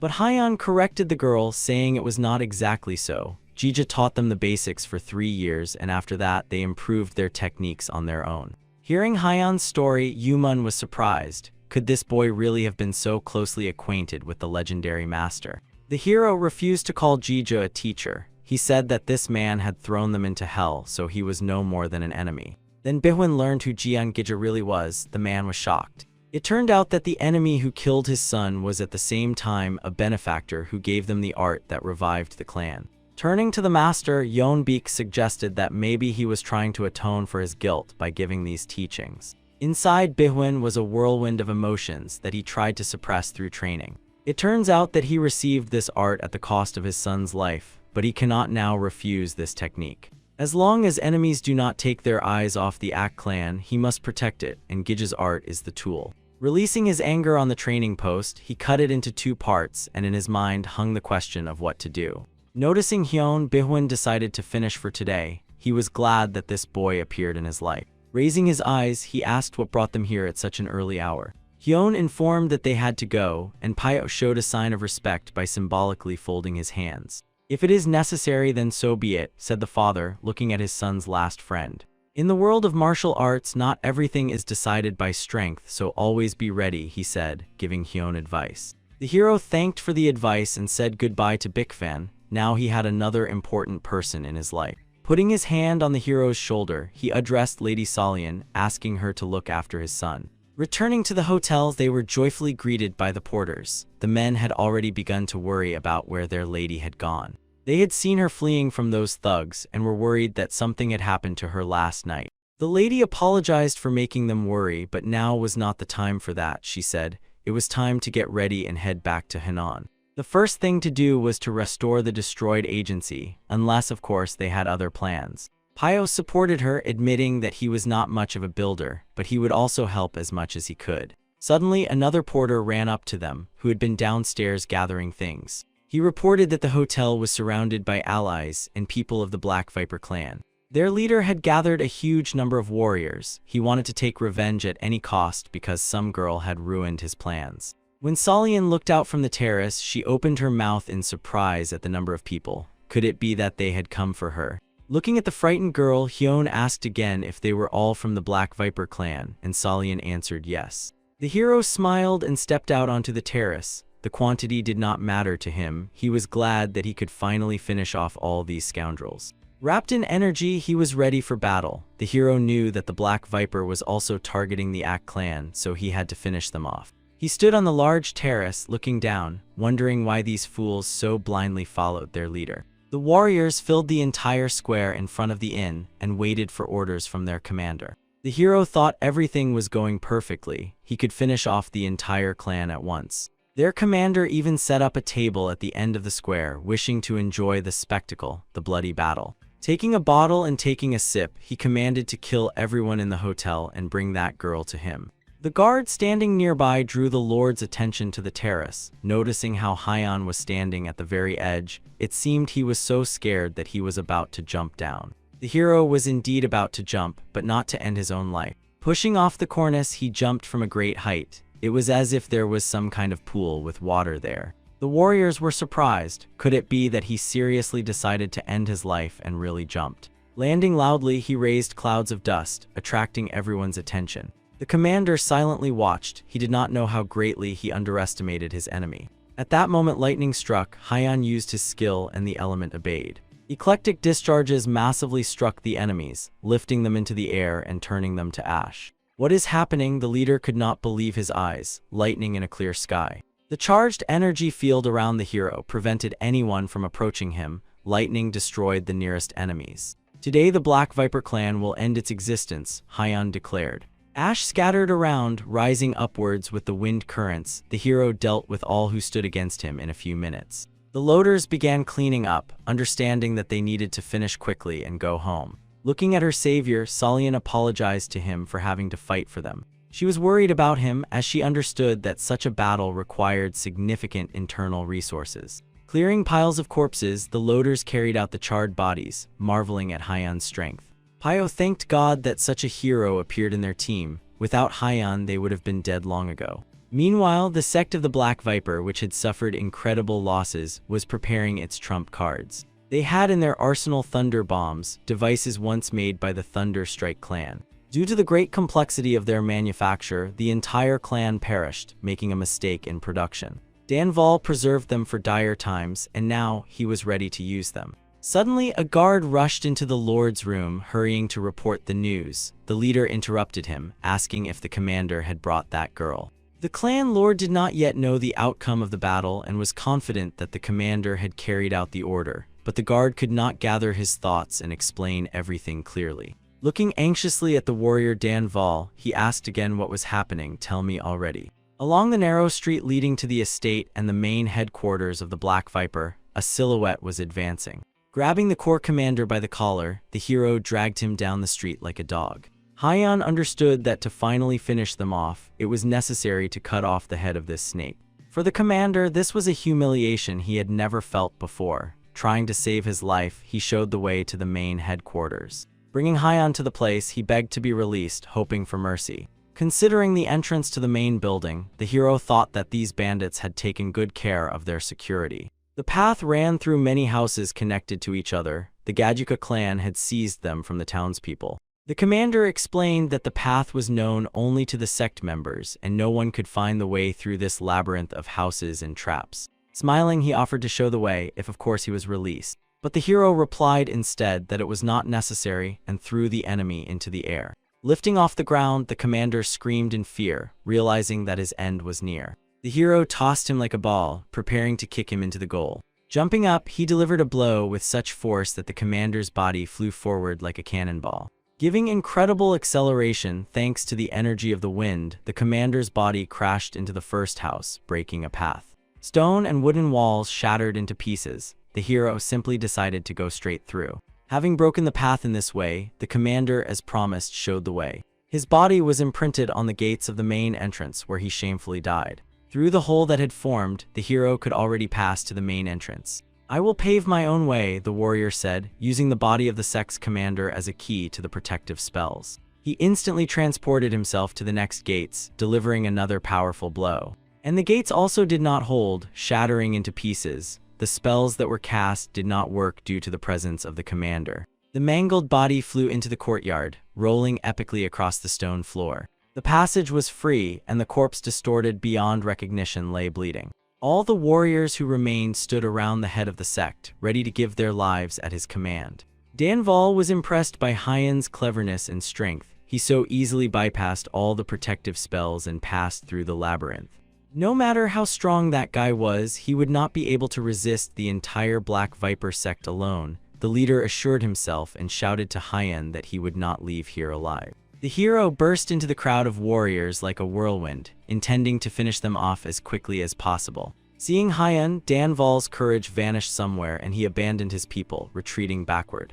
Everything happened very quickly. The warriors did not even have time to understand what had happened to them. The hero cut through them with his sword, and the energy of the lightning incinerated. Retreating, Danval thought, what kind of technique is this? Could it be that before him is a master who has achieved rejuvenation? All his retinue was destroyed, the leader was left alone. The only way to survive was to retreat with a counterattack using thunder bombs. It was necessary to increase the distance and direct the bomb's explosion at Haiyanwu. Marching forward, the hero shouted, asking, "Are you the head of the Black Viper sect?" Taking a device from his pocket, the enemy replied that yes, it was him, preparing to use the bomb. It was enough to just slightly turn the mechanism clockwise, and the energy would be released. Stretching out his hand, he directed the explosion, hoping that the ancient magic would not affect him. Seeing the power that burst from this little gadget, the hero prepared for the strike.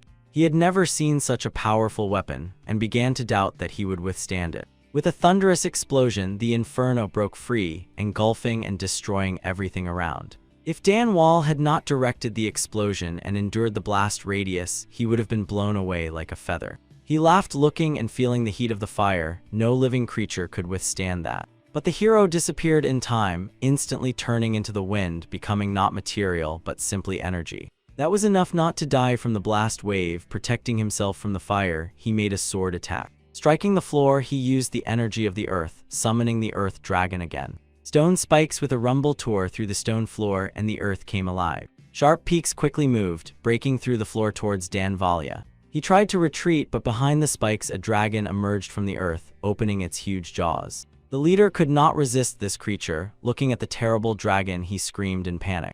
With a quick movement, the dragon caught its prey, crushing Dan Valia with powerful pincers. Thus the Black Viper sect ceased to exist, and the huge creature froze, turning into stone. Hyeon calmly walked out of the fire, protected by his energy, and hoped that was the end. The warriors who managed to survive, those who were hiding, began to flee in all directions. They ran terrified to death. Demon, demon, they shouted, he destroyed our sect. Dan Valia's body remained trapped in the petrified jaw, and 2 thunder bombs fell from his sleeve. Noticing this, the hero swiftly moved, grabbing them so they would not detonate. Hyeon skillfully caught them. They were undamaged, and he decided to keep them. Now the escort bureau had legendary weapons in its arsenal. The estate and the entire territory of the Black Viper sect burned for several days, completely scorched. One by one, those who managed to survive appeared. They surrendered, laid down their weapons, and told about the demon who destroyed them.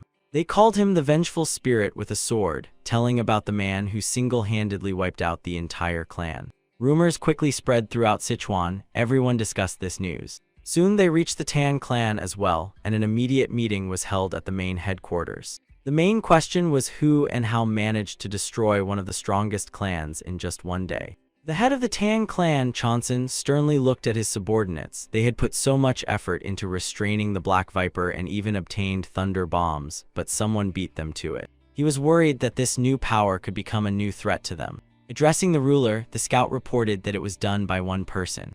The Lord did not believe these words, and doubts about the truthfulness of the information also appeared on the faces of other leaders. But the intelligence conducted its own investigation. Everyone who survived that massacre told the same thing. Elder Tan Hogwen knew what powers a person could possess and confirmed that it was quite possible. He asked again what that man looked like, and when he heard that it was a young lad in gray work clothes, he understood who was being talked about. The hero wore distinctive clothing, like other loaders of the escort bureau. The scout looked at the elder in surprise, wondering how he could know this person. Hearing from Tan Hogwen that he knew who it was, the leader could not hold back and demanded to be told more details. He listened carefully to the elder, heard the story of how a loader named Hyeonwoo saved the escort mission, and understood everything. Ch. Hansen was a very impulsive and emotional man. He immediately made a decision. The chief ordered to catch him and make him part of the Tan clan. Such a person could not be lost.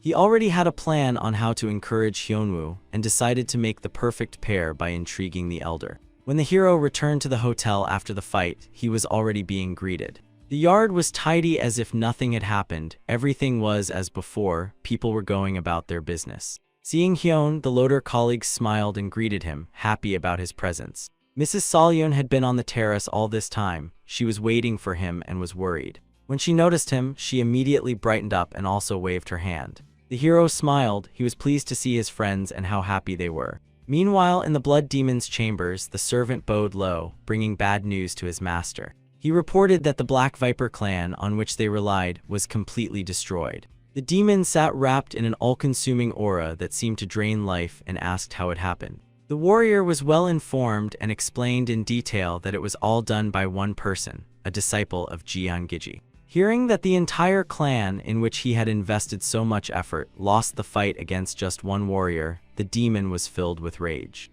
Feeling terrible pain, the warrior gritted his teeth, begging for forgiveness. He quickly began to tell that they know where he is and who he is, but the Lord was relentless. To control Sichuan, they taught the Black Viper clan the technique of the curved moon. In addition, they gave them 3 thunder bombs. The demon continued the pressure without stopping. In his non-human eyes there was only anger and thirst for blood. His voice sounded as if from underground. He did not believe that some porter destroyed his army. Losing strength, the warrior begged to stop. It was hard for him to breathe, and he barely held on. The ruler ordered to thoroughly study this man, everything down to the smallest details, and return with a report. The demon thought, could it be that Jeongiji really managed to create such an incredible weapon against him, and this pleased him. He promised himself that he would destroy everything Gija created and start with this monster. After many trials that befell the escort bureau, they finally set off home. The hero handed over the bombs he managed to take from Dan Wall to Lady Solyon. The girl did not yet know what it was, but thanked him, told him that he was incredible, single-handedly defeated the entire clan and brought this, finally asking what it was. The hero explained the enemy called these devices thunder bombs. Hearing this, Pyo literally dropped his jaw. Kyan took them because he thought they could be useful to their cause. Salian looked at Pio and showed him how wonderfully she spins. The warrior barely managed to stop her before she activated it. Pio asked the girl to give him these devices, promising that it would be safer that way. The warrior had read a lot about these incredible bombs and knew what they were capable of, so it was decided that he would be responsible for them. But before they could leave, another lady appeared who constantly poked her nose into their affairs. The hero was no longer surprised. He felt that getting rid of her would not be so easy. Seeing this woman, Salian became upset. Everything had been so good until that moment. Approaching the escort gang, the woman asked if they were going to Henan, and she began to ask to join them, disarming them with her charming smile. Salian sighed heavily and said that at this rate she would be asking to come to work with them too. Passing by Kion, she said how wonderful it was that now they would go as one gang, and the hero asked her not to be so intrusive. Turning to Lady Yuman, Salian looked at her suspiciously and said she hoped for a profitable cooperation, hinting that she should not do anything foolish. The girls' glances were full of rivalry. They both had their eyes on Hyan. They were both incredibly beautiful, but completely different, like light and darkness. Captain Pio was also not thrilled that Yuman had joined. She was a real source of trouble. Just as the gang was about to set off on their journey, someone else addressed them from behind. Two people were walking down the street towards them. Everyone already thought something had happened again. A familiar old man, Tan Hogwen, waved to the heroes with a smile and asked them to wait for him. Pio and Lady Salian exchanged glances, wondering what he needed, thinking maybe they had to transport something again. Next to the elder was a beautiful stranger who attracted attention. Pio greeted them and asked what they needed. Tan Hogwen explained that they had business in Henan province and asked if they could travel together. He was a very respected person. It was hard to refuse him, so Lady Salian agreed. The elder also introduced the lady standing beside him. She was the daughter of the head of the Tan clan. Meanwhile, in the main building, the leader was contemplating his decision regarding his daughter. He was nervous and looked out the window. They were about to meet with the escort bureau. Smiling, he thought his idea was brilliant, to slip his daughter to that loader and then manipulate him. Tan Muyen, the green-eyed beauty, placed her hand on her chest. She greeted politely. She was still missing. The girls thought the same, seeing in her yet another competitor. The hero looked at her indifferently. He didn't care whom to escort, but so many beauties could not fail to please the eye. Finally, the group set off to Henan. They walked at a normal pace since they had no cargo and nowhere to hurry. Salian felt a strange anxiety. The appearance of Tan Haven could still be somehow explained. But the fact that the clan leader's daughter Tan Muyen was with him raised many questions. She was considered one of the most beautiful women in the Murim world, a flying phoenix among the 3 phoenixes and 2 flowers. The girl not only had impressive beauty but also possessed martial arts skills. And also Lady Yuman Hyo, the daughter of the clan leader Yuman, who was even more beautiful and skilled in martial arts. The girl was in despair, wondering why these 2 incredible ladies were now near them. And their motive seemed to be the same, the girl thought, watching them. In fact, that was how it was. All their attention was focused on one person. All the way they did not take their eyes off Hyunwoo. Mayan knew him poorly and tried to see what her grandfather and father had said. But no matter how she looked, she could not see anything remarkable. Hyunwoo seemed like an ordinary young man. The hero walked ahead, leading the group, followed by the lady and all the other men. Lady Mayan impatiently took a step forward, approaching closer to the hero. She already wanted to check everything. She addressed the hero in a friendly tone, asking if he minded getting acquainted, since it turned out they would have to travel together. Yuman smiled at her, not expecting that she would gather herself so quickly to attack. But the hero silently walked further ahead without even looking back. Then the girl asked in a nervous tone, "To whom am I speaking? Why are you ignoring me?" Yuman quietly laughed inside, as she expected, the same indifferent, impassive look. And Lady Salian explained to Lady Mayan that Hyunwoo was not very familiar with their customs. Realizing that he was being addressed, the hero coldly asked what she wanted, making the girl embarrassed by such a response. The elder knew Hyunwoo better and already understood that it was better to speak directly here, so he immediately revealed that they needed his combat skill of heavenly lightning. The girl looked at the elder, surprised why he immediately revealed their entire plan. Salian expected something like this, but the elder's straightforwardness also surprised her. Everyone was surprised by such behavior. Each understood that such skills could only be passed from a master to his student. In the world of Murim, secret martial arts were transmitted exclusively in this way.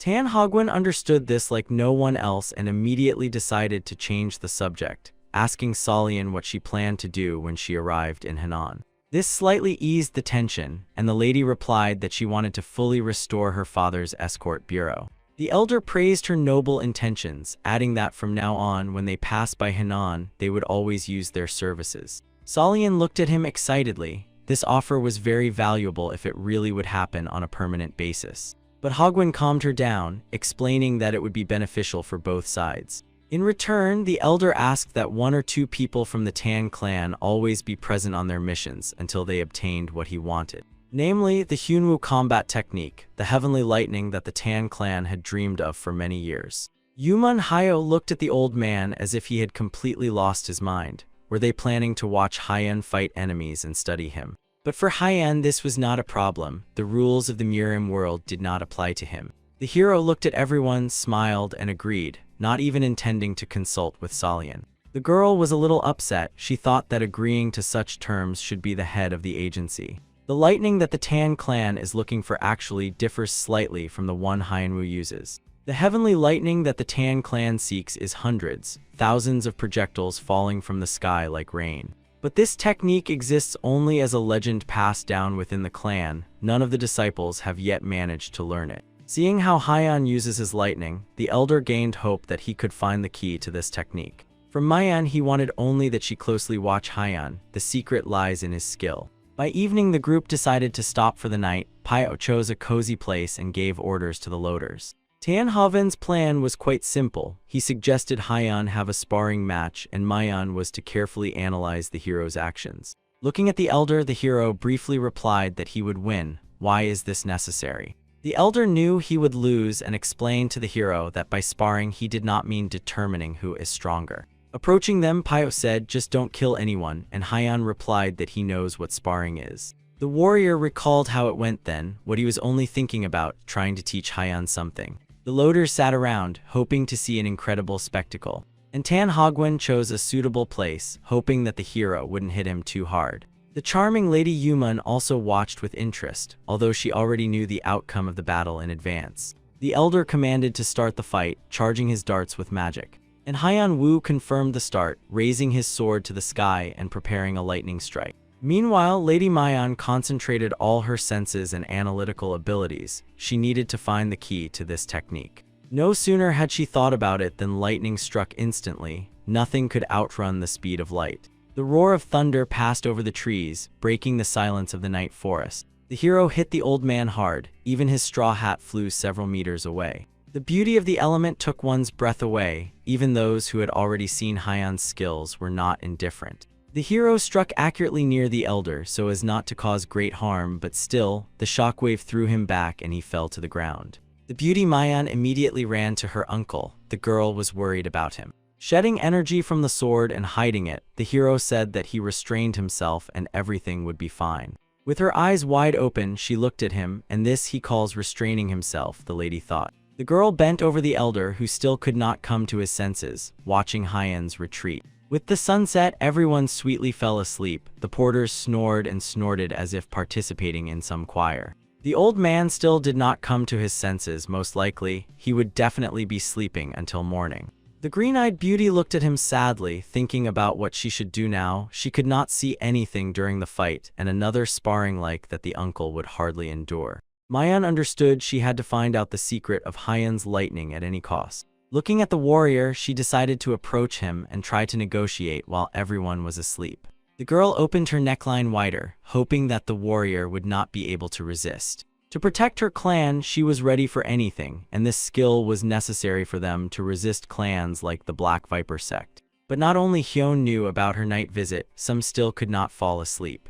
Yumun Hyo, who was not used to sleeping in such places, lay quietly, listening to the sounds of the night forest. And also Lady Solyon, who woke up at every sound, pretended to be asleep.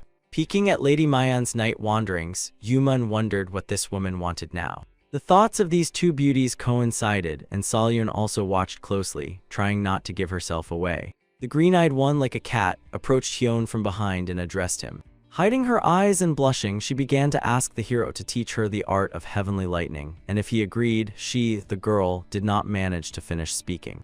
Hyun interrupted her, understanding what she wanted to say. He agreed so as not to embarrass the lady any further. The girl could not believe it. The hero from the very beginning did not want to reveal his art as a reward. Looking at the poor lady, the young man said that if she wanted, he would teach her just like that. He did not need anything. Manhwa could no longer endure. She said irritably that such a secret cannot be told just like that. Even she could not allow herself to ask for such a thing, especially for the price Lady Tan wanted to pay. Hyun did not understand what was wrong with sharing his knowledge and offered to teach her as well. Having felt this, Mrs. Solian immediately joined the conversation. She asked to be taught as well. The young man looked at everyone around. These conversations awakened other members of the gang. The hero hid nothing and said with a smile, he would teach everyone who wanted. Thus, a simple porter became a teacher for some time, and his lessons began in the morning. He went out onto the embankment by the roadside to be clearly seen, and raised his sword up, saying that everyone should repeat his movements. The hero agreed to teach absolutely everyone who wanted. He had no secrets. He taught not only those who could use internal energy, but also ordinary porters. Even Chong, who once hated Hyun, had long since changed his attitude towards him and now became his student.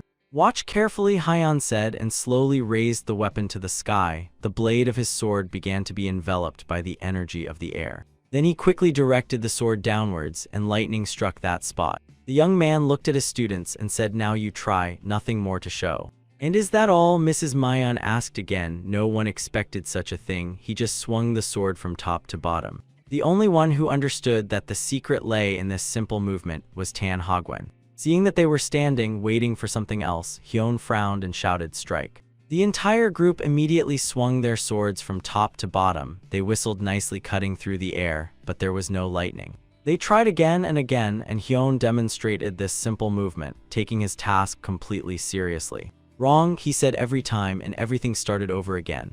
Manhwa asked what their mistake was, what they were doing wrong, but the hero could not explain because no one had taught him this. This skill developed naturally in him, like a simple, intuitive movement. The return of the group to Henan took place despite the training. Hyun conducted training at any convenient moment, during every rest or lunch. But without training in special techniques or methods of energy circulation, it was an ordinary strike from top to bottom. Many, including Tan Mayan, gave up very quickly. They simply saw no point in it. They wondered what could be learned by doing such a simple action and looked sadly at the others. Mayan even began to think that the hero had no intention of teaching them at all. If she had known how it would be, she would not have made such a mistake then, embarrassing herself in front of everyone. The beauty watched the warrior from afar. It would have been better if he had refused immediately then. Unlike Mayan, who doubted Hyun's intentions, the other students knew that this was not just by chance. Manhwa, who herself was a master of martial arts, obediently performed the exercise. Tan Hogwen, who had devoted his whole life to searching for the key to this skill, was ready to do anything to learn the secret. Solian, who was in love with the hero, all of them believed that Hyun was not the kind to deceive. During one of the training sessions, Hyun decided to change his approach. He approached Solian and grabbed her by the hand. He said to her that he understood what the problem was and why they were not succeeding. Noticing this, Yuman immediately reacted, shouting what they were doing there. Firmly holding her hand and controlling every muscle, the hero showed how it should be done. The nerve endings in the hand holding the sword must sharpen to the highest level of sensitivity. Thus Solian understood how difficult it was and what exactly needed to be done. Energy began to pulse along the blade of her sword. Thanks to heightened senses, the inner energy fills the sword, which gathers it into a single stream and then releases it. They together synchronously made a swing, and lightning struck with a bright ribbon. Lady Yuman, along with the elder, opened their mouths in surprise and admiration. Finally, something started to work out for one of the students. Pio and others who tirelessly repeated the movements were now absolutely sure that under Hyun's mentorship they would succeed. A single stream heard and repeated Mayan. Now she regretted that they had lost hope. Slightly embarrassing the girl, the hero asked her if she understood everything. "Yes," replied the beauty, but with doubt that she could repeat it on her own. Yuman emotionally shouted, asking what exactly Lady Solian was able to understand, and asked to teach her as well. The hero calmly replied, "I will teach well," and asked her to come closer. Seeing that Hyun did not mind showing the technique, the students smilingly asked to teach them as well. Rising and walking to the hero, Lady Mayan cheerfully said, in that case she would try again. But Hyan looked at her sternly and refused. Once was enough to give up, and that was it. The beauty was embarrassed why he acted like that. At first he so easily agreed to teach, and now he refuses. Seeing how his niece was asking Hyan again, the elder raised his hand to stop her. He quietly spoke to her to calm down, saying that when he learns the secret, he will teach her himself. The oppressed girl sighed heavily but agreed. She had no other options left. Explaining the essence of the technique in more detail, Hyan continued the training, but this time, everyone already knew how to do it correctly. Thanks to the hero's personal instructions, Tan Haven felt the heavenly lightning. Then he understood the essence of this skill and was already thinking about how to combine the energy with the rain of petals. To hone the skill, he politely addressed Hyan as a teacher and asked to conduct one more sparring session. The girls looked at him with admiration. His persistence was impressive. The hero smiled and agreed. In fact, he was enjoying all of this. The elder thanked and suggested moving away from the others to avoid accidentally causing harm. A life in which the sword serves only as a tool for survival is not a life. Peaceful coexistence where everyone can interact, exchange experiences, and teach each other is what is worth striving for. This is what gave Hyan pleasure. The elder asked to be allowed to attack first this time. Let Hyan try to defend. The hero nodded understandingly. Hagwon wanted to test his skill in combat imitation. Starting, the elder jumped high. He tried to combine his skill with new power. Throwing several devices with darts into the air, he managed to charge them with lightning. The technology was that inside these spheres were hundreds of needles, small deadly darts. With incredible speed, they began to shoot out, falling down like rain. Each of them was filled with the power of lightning, and thanks to it their speed was even greater, and the damage they caused now also carried an electric charge. Could he have succeeded? Tan Hagwon could not believe that he had finally found the key to the lost knowledge of his clan. The loaders watched the elder's skill with admiration. The needles were so fast they could not even follow them. If Hyan were an ordinary person, he would not be able to withstand such a technique. But for the hero, the rain of petals was just a simple weak attack, like falling leaves. He raised his sword to the air and spun it at incredible speed, using it as a shield. Hagwon's attack ended quite quickly, leaving the elder somewhat disappointed. But he understood how strong Hyan was, and the new skill was not yet perfected. Having deflected all the needles, the young man asked why Hagwon used them so strangely. The elder was surprised but realized that Hyan only wanted to give advice. The hero swung his sword, making his simple move, and said, "It will be much better this way." At that moment, needles charged with lightning instantly flew from the sky. He did not need to rise into the air or use any devices. Everything materialized from the air and energy. Seeing this, Hagwon understood what he really needed and how to improve. This was already a true heavenly lightning, accompanied not only by large discharges but also by short charged strikes, the needles of the Tan Hagwon.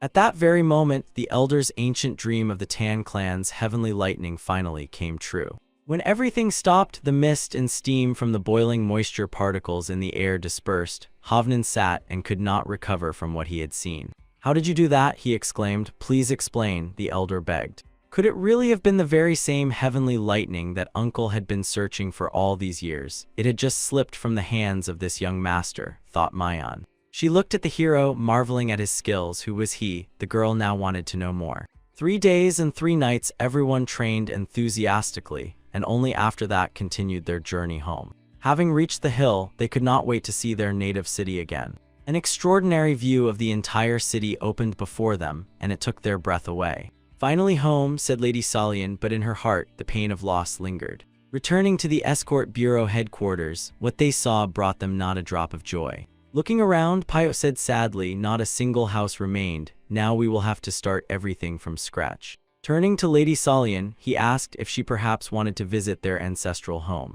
The girl wanted to, but at the moment was not ready at all, and said she would do it later. The ancestral home of the Cho clan was completely destroyed by a bloody demon. It was a place filled with childhood memories and happy moments with her family. Salian was not ready to accept the fact that he no longer exists. Payot understood her feelings, but now a decision had to be made about what they should restore first. To restore the escort bureau, she needed to make a decision, and Payot asked what to do with the Cho estate. After what she saw, emotions clouded her mind and she could not decide. The elder addressed the young mistress and asked if she would allow him to buy the estate land and restore it. He explained that he planned to open a branch in Henan and promised that they would take good care of this estate and she could come whenever she wanted. It was quite a good idea. They did not need 2 residences, and restoring the ancestral estate would calm Lady Salian's heart.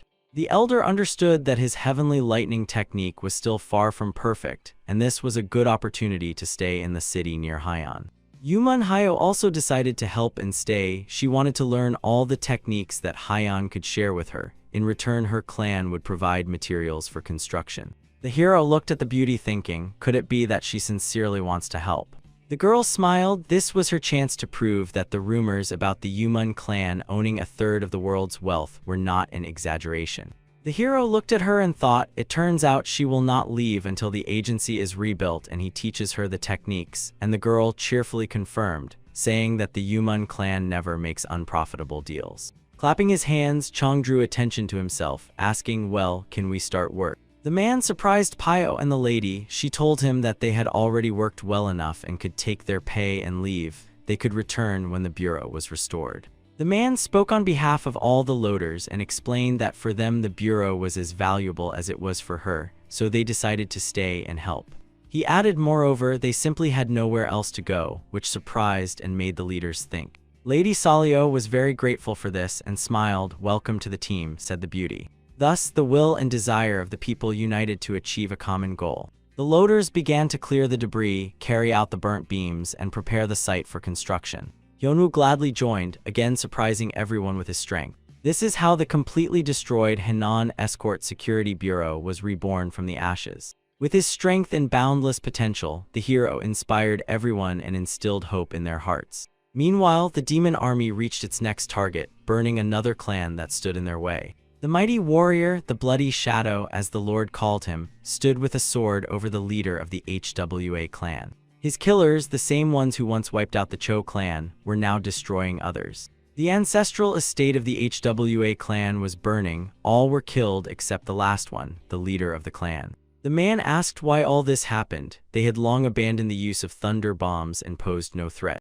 The warrior spoke in a cold tone with a smile on his face. This is all the order of the Lord, to destroy the HWA clan estate, so that no one else could seize the thunder bombs and manufacture them, he added. Anger seized him, and he rushed at the Bloody Shadow, consumed by the thirst for revenge. Adoring the thrill of battle and killing, the warrior also ran to meet him, unafraid of death. With one precise sword strike, he cut the opponent's neck, outpacing his spear. When the leader of the HWA clan took his last breath, the Bloody Shadow gave the order to return. The extermination was complete. Finally, the killers threw a thunder bomb into the destroyed estate to completely hide their traces. Just as the Thunder Strike clan, which ruled by means of its bombs, once burned out, the HWA clan, which also began making them, ended its existence. After these events, a great work of investigation and search for the guilty began at the Murim Alliance headquarters.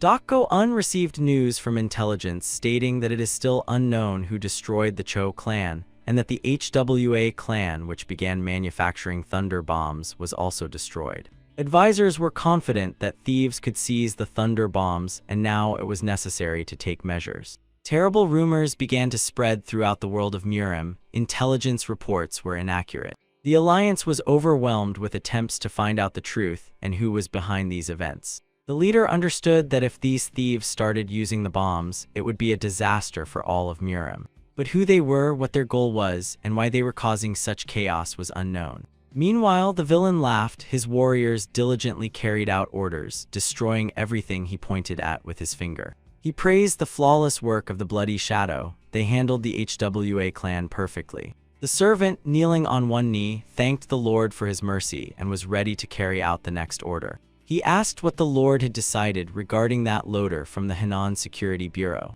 If it was just about one person, then the shadow demon could be involved, he said, and asked what he was currently occupied with. The servant replied that, as always, he was somewhere in Henan drowning in wine and entertainment. Smiling, the Lord ordered to send him with a gang on this task. They must effortlessly cope with this monster created by Chingij. Although the political situation in Jianghu was rapidly changing, it did not affect the construction of the Henan Security Agency. Suddenly, Pio ran into Miss Salyun's office. He was in a hurry to deliver news. Smiling at her friend, the girl asked in an official tone what had happened. Commander Pio. The warrior, waving the letter joyfully, said that they finally had an order. Solyun also rejoiced at this news. Now they needed finances more than ever. Pio explained that the mission involved escorting the daughter of Kim Jae-hang, but there was one nuance, which he also did not like very much. Pio hesitated, unwilling to tell. Another person would travel with her, and that was the Sword King. Solyun could not believe what she heard and asked her friend again.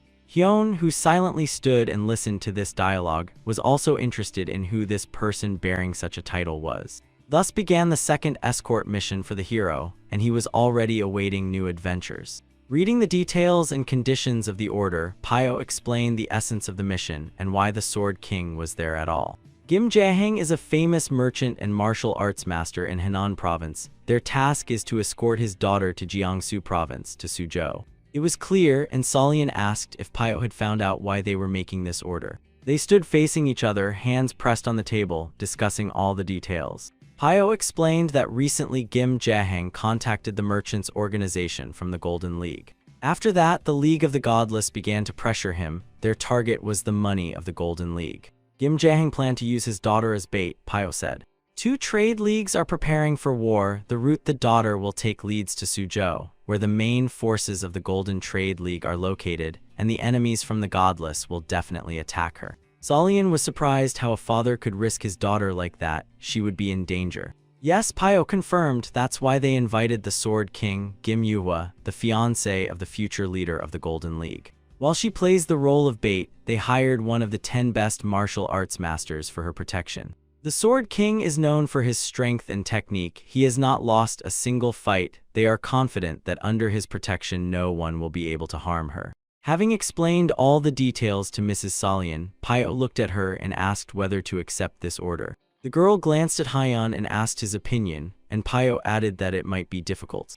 Hyun looked at them with a gaze as if he wanted to say that they did not yet know what difficult really meant. The bureau agreed to the escort after all agreed to this adventure, and now the carriage was swiftly rushing along the set path. Holding the reins, the coachman briskly urged the horse on, choosing the maximum possible speed. Chong was very glad that he had been promoted to a warrior, and now in his new position he was participating in the mission. He did not think that his merits and combat skills would be so appreciated, but the feeling of anxiety did not leave him. The coachman was worried about Hyun, who sat with such a sour expression as if he was angry at someone. At first, Chong thought it was because he had been promoted, while Hyun-woo remained in the position of a loader. But later he realized that the hero was not concerned about this issue at all, and hoped that these feelings were simply due to an excess of emotions after the promotion. In the carriage, several people were sitting. The windows were covered with curtains so as not to attract the attention of outsiders, but the energy of one of them was felt around.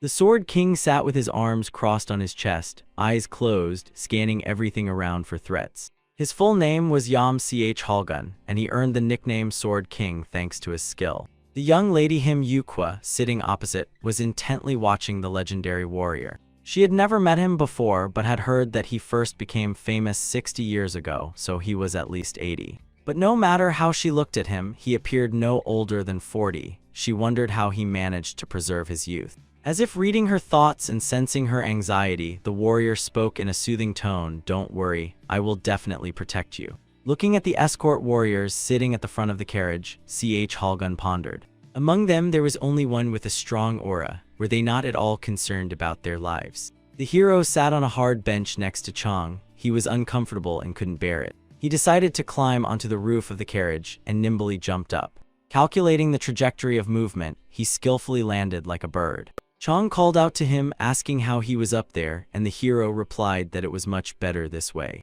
Because of this small detail, he had been sitting sullen, but now the ride was much more enjoyable, and he smiled. The Sword King felt its movement and thought it was an interesting idea to climb onto the carriage for a better view and a more exciting ride. Having reported that the guys from the League of the Godless had stirred, he warned the lady to prepare herself. A crowd of warriors was already catching up to the carriage. By order of their leader, they were to capture Lady Yukfa. The commander shouted, "Kill them all and leave only the girl. She needed to be delivered unharmed." With a battle cry, the masked cutthroats quickly approached the target. They were jumping from the trees. It was clearly an ambush. As Pio had said, they would know the carriage's route. Chong shouted to Hyun that they were behind, but the hero did not react. He was in no hurry. Just as the hero was about to draw his sword, he felt the presence of the Sword King, who had already entered the fight. He roughly broke open the carriage door and flew out, meeting the godless. Hyen was surprised. This man was really fast, so it was no coincidence he was called the Sword King.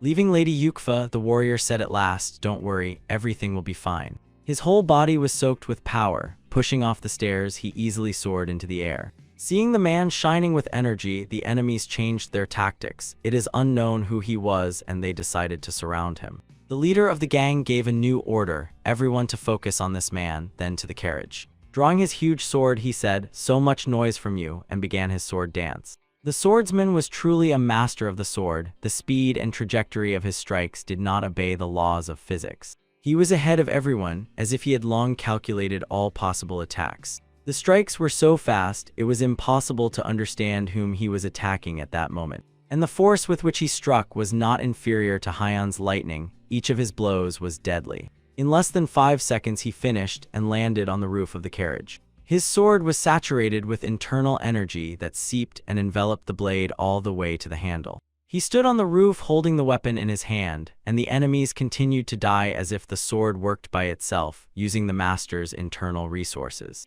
Ch. Holgun was proud of himself. No martial arts master could take their eyes off his technique. He looked at the place where Hyen was standing, expecting that he was watching. But he was not there. Could it be that the boy was not watching him? He was not interested at all. He does not look at the one he cannot defeat. Could it be that he is so indifferent? It was very strange, thought the warrior. Hyen sat again in front, next to Chong, and he asked him if he had destroyed all the enemies. And the hero replied there was no need for that. The Sword King dealt with them. "Do not worry and keep going," said the hero, calming Chong. The carriage rushed by, leaving behind a pile of defeated enemies. The League of the Godless had a large, luxurious, multi-story mansion. The head of the League struck the soul with his fist sternly, angrily calling his subordinates worthless. They could not capture even one girl. He sat on cushions behind a small table, and the subordinate, kneeling on one knee, apologized. The plan and henshin also failed. Chonak insisted and gave a last chance. This time they must succeed. The servant explained it happened because Kim Jae-hang bought a protector for his daughter, one of the great martial arts masters. And he swore before the Lord that he would prove to everyone that those who sell out for money cannot be strong. Towards evening, the travelers reached a small village and decided to spend the night, eat, and rest at the inn. The hotel where they stayed was quite nice, and there was plenty of space. The traveler arranged a real feast for himself, and the waiter was already serving the 20th dish. Yam Chang was surprised at how one could eat so much, and Mrs. Yukwa smiled and remarked that they probably really love to eat. Without taking his eyes off the plate, Hyen replied that he indeed really loves to eat. Chong scratched the back of his head and jokingly added that sometimes it seems to him that Hyen can eat more than his own weight. This was not the first dish. The hero ate quickly and enjoyed the taste. The food here was truly delicious.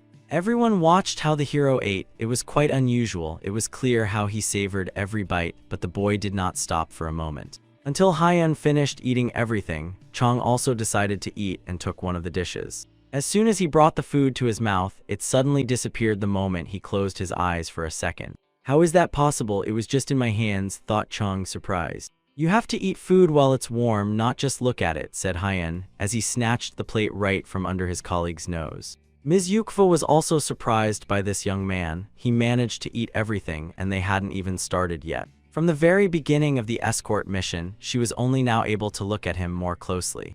Even if the escort bureau was destroyed, they would hardly have sent someone incompetent, but besides the fact that he eats a lot, she didn't notice anything else special. Glancing sideways at the Sword King, he didn't take his eyes off Hyen at all, and she wondered why he attracted the attention of her guards so much. When it got darker outside, the hotel guests finished their dinner. Hyen politely thanked the servants and praised them, saying it was very tasty. And Chong still couldn't calm down. He didn't even have time to eat anything, and the waiter apologized, saying that nothing more could be prepared. The ingredients had run out. Trying to calm Chong down a little, Yukfa offered him a shot. The girl herself didn't drink, so she decided to give it away. But he didn't get the alcohol either. The Sword King took it. The warrior raised the glass, said to your health, and drank it in one gulp. The poor guy almost turned gray. Could it be that all strong martial arts masters have such an appetite? Exchanging glances one last time, the warriors went to their chambers. The Sword King still could not uncover Hyen's secret and looked at him as an anomaly that could not be explained. When the guests left, an unknown man peeked out from the cloak and, after making sure everyone had gone, said, "Everything worked out." Cutthroats from the godless devised a treacherous plan, taking the cook's family hostage. The leader of their gang, Ki Horian, smiled sinisterly. He was confident that the Sword King could not resist the poison that dissipates internal energy. They sprinkled this poison into every dish the cook prepared, and soon all internal energy was supposed to vanish. They waited until everyone went to their apartments and fell asleep to deliver a surprise attack.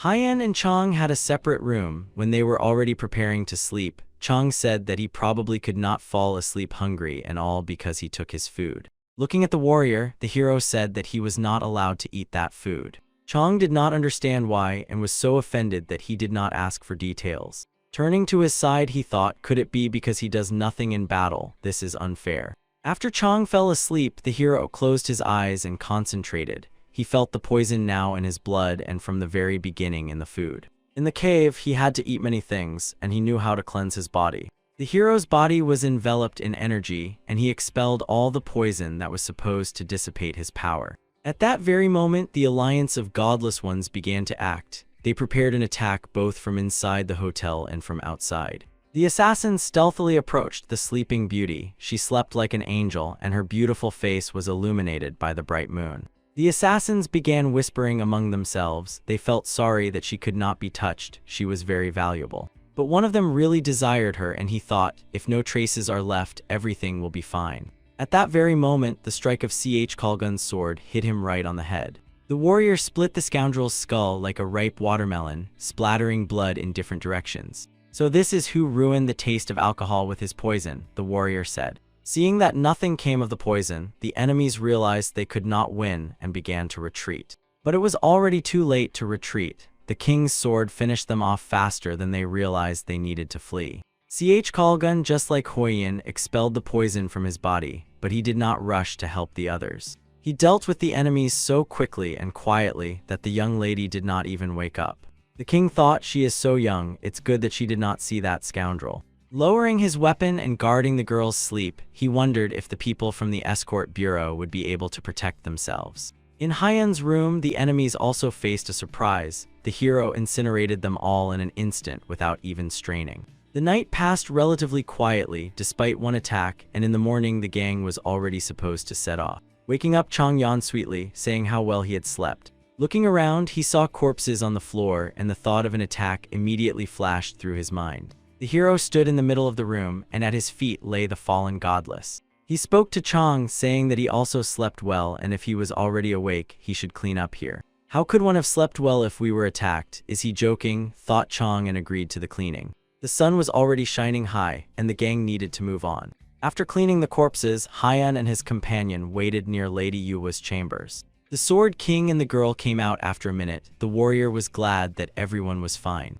He managed to expel the poison from himself, defeat the attackers, and remain unharmed, summarized Khalgun, and realized that Haiyan was quite a skilled warrior. Getting ready for the journey, having watered the horse, they set off, and Haiyan again decided to ride on the roof of the carriage. The assassins were lurking and watching their every step. It was necessary to leave and report this to the leader. The deputy of the Black Bloody Swordsman Jin Hanok asked to convey that their enemy was the Sword King, and that to win the boss must intervene personally. He conjured crows and sent them with the message. The black birds immediately obeyed his will. High above the ground, they flew forward ahead of the travelers. Looking at the mountain, the hero noticed and felt that these birds were unusual and understood that there would be another ambush ahead. Passing further through this small village, the heroes noticed that something was wrong here. Holding the bridle, Chang looked around. From this place, he got goosebumps. There were no people on the street at all. Lady Yuquin noticed looking out the window. Everyone had hidden in their homes, and only the cold fog wandered the streets. An unknown man looking out the window was examining the carriage. Horror was in his eyes. Seeing that he was noticed, he instantly closed the shutters. Who could have scared these residents so much? The hero said they all hid because they were scared to death. The sky was covered with black clouds, and the travelers stopped the carriage, pulling up to the hotel called Moonflower Inn. This was their next stop. Lady Yuqua and her guard Khalgun were in no hurry to get out. Haiyan jumped off the carriage to the ground. It was necessary to inspect everything here and find a safe place. Chong, who had already run to the hotel, returned. Judging by his face, the news he had was not good. Breathing heavily, he reported that he had run around the entire hotel. Neither the owner nor the guests were there. The whole village was deserted. The Sword King frowned like clouds. It seemed that the alliance of the godless was going to finish them off tonight. Suddenly, Lady Yuqua felt something terrible, even scarier than before. "It's the thirst for blood," said Haiyan. He felt the same in the cave and was well acquainted with it. The hero added, "It is so powerful that it permeates all the air in this village." Even Lady Yuqua and the coachman Chong felt this bloodlust. Probably the villagers felt it the same way. Although they did not possess martial arts, she was so strong. And the source of this power was ahead. They came with the goal to kill the Sword King and take the girl. At the head of the dark army stood Jin Ch Hanyok. He shouted to the king, who did not expect that he could be bought with money. Lady Yuqua's heart beat like a bird in a cage. She did not want to find herself in such a situation. Drawing his giant sword, Yom Ch Halgun told her not to worry, he would protect her. Hyun silently watched, also ready for battle. He knew it would be so. "I will protect you," the Sword King said again, and his weapon flared with a mighty aura. "Kill them," Jin commanded. "If the Sword King is killed, victory will be theirs." Unfearing death, the godless warriors charged with a battle cry. But the sharp blade of the Sword King, slicing through the air, was already moving towards them. A spark of fear flashed in their eyes when they saw his martial arts. His movements were fast and precise. The enemies had no chance. It was a bloody slaughter. The godless flew at the warrior like mosquitoes, and he swung his sword nonstop, anticipating their attacks. The only chance to defeat him was to overwhelm him with numbers. Only when Ch Kalgun got tired would he lose. Having repelled the first wave of enemies, he descended to the ground and said, "Could it be that the godless alliance has no worthy fighters left?" Jin laughed. 90% of the alliance's forces are gathered here, he said, and no one can cope with such a number of enemies. With an even greater wave, they rushed at the Sword King, jumping from roofs from all sides. They were like cannon fodder. Standing next to Lady Yuqua, Chong was amazed that they seemed endless, and the girl thought, could it all be because of her? Turning to the lady, Ch Kalgun promised to take care of her and protect her, but warned that he could not protect others. They would have to take care of themselves. Chong looked hopefully at Haiyan and hoped that he would not abandon him. Looking at the warrior, Haiyan addressed him and said, "Do not die, sir." Ch Kalgun laughed. "You really are a funny boy, telling the Sword King not to die," he said. Focusing his energy, he shone even brighter with it, like a warrior unleashing all his inner reserves. "Now I will show you why they call me the King of the Sword," said the warrior, tensing like a spring. The glow and energy he radiated filled everything around, rising with the wind high into the sky. It was a raw force that shattered everything in its path. He ran forward, swinging his sword and cutting down everyone around. His blade reached everyone. Lady Yuqua was delighted. She could not even grasp the scale of this slaughter at a glance. To instill terror in the enemy, the King of the Sword unleashed all his power. It was a good decision against such a number of enemies. But there were still many enemies, and they were not afraid of death itself. As if zombified, they followed the order to kill. After several hours of battle at the limit of his abilities, the body of the King of the Sword began to fail. He said, "That's all. If he continues, he will not be able to avoid disrupting the flow of energy in his body." He urgently needed to restore circulation, but that was exactly what the enemies were counting on. Jin Ch Hanyok understood what had happened, and shouting now, swiftly ran into attack. The warrior blocked this attack in time, and the clang of steel spread throughout the village. The Sword King tried to counterattack, but his strength was already leaving him. He had exhausted all internal reserves. The counterattack failed, and he was wounded. Gritting his teeth, he tasted his own blood. Jin was fast and jumped back in time, avoiding a deadly blow. Landing, he curled up for the next attack. Jumping high, he raised his sword, ready to deliver a deadly strike. "It's all over," he shouted to the great Sword King, preparing to take the life of the invincible warrior. "That's all," Ch Hulgun realized and apologized to Yuqua for not being able to protect her. Looking at him, she smiled at the warrior, thanking him for what he had done. Opening himself up ready to accept his death, he thought, "It's a pity I won't be able to see my granddaughter again." But at that moment, Haiyan's lightning incinerated the enemy right in midair. He only managed to scream as he crumbled to ashes, pierced by electric current. Lightning, where did it come from? Yuqua and Ch Hulgun thought. She saved their lives. The hero intervened in time. Now it was his turn to protect Lady Yuqua. He stood wrapped in energy, ready to destroy anyone who interfered with the mission. And behind him, Chong smiled and exclaimed, "Don't worry, Haiyan's lightning is invincible." Lady Yuqua could not believe it. Could the boy really control the element?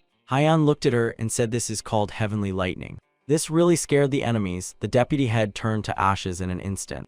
Hyan approached them. The Sword King was really in terrible condition, although you wouldn't say so from the outside. The hero thought, this man is truly a powerful martial arts master, holding back such an attack for several hours. Hyan wanted to help, but the man started grumbling, telling him not to touch, fearing the boy might cause harm. The hero did not listen. He was already doing his job, restoring the energy flow in Kalgun's body. Feeling a strong energy flow, the warrior was scared that his body might not withstand it, but after a second everything stabilized. Hyan spoke in a calming voice, praising the man for handling it well, and now let him sleep. The Sword King was shocked by what Hyan had done to his body, and asked in surprise, "Who are you?" Turning to the Lord, the hero said, "If you still haven't understood, he is Hanan, a loader of the Security Bureau." The Sword King, even more surprised, fell asleep with the question frozen on his tongue, "Which loader?" Taking command, one of the warriors gave the order to continue the attack. Since the Sword King had fallen, only one remained to be defeated. Cheered up, the enemies moved forward in a new wave, intending to destroy everyone. Even the great Sword King could not cope with such a number of enemies. But for Hyan, who had lived all his life in hell, their number did not matter. As if the god of thunder himself had descended from the sky into a small village, numerous lightning bolts lit up the entire sky. The next morning, the Nagmun clan, having learned the news, arrived at the battlefield. Seeing what had happened, the rider sharply stopped his horse. The warhorse barely kept its balance, rearing up. The man could not believe his eyes. What the hell had happened, he thought. Before them opened a terrible scene, corpses without end or edge. This was the end of the godless alliance. One of his warriors approached Nagmun Khan and reported that they had found the Sword King.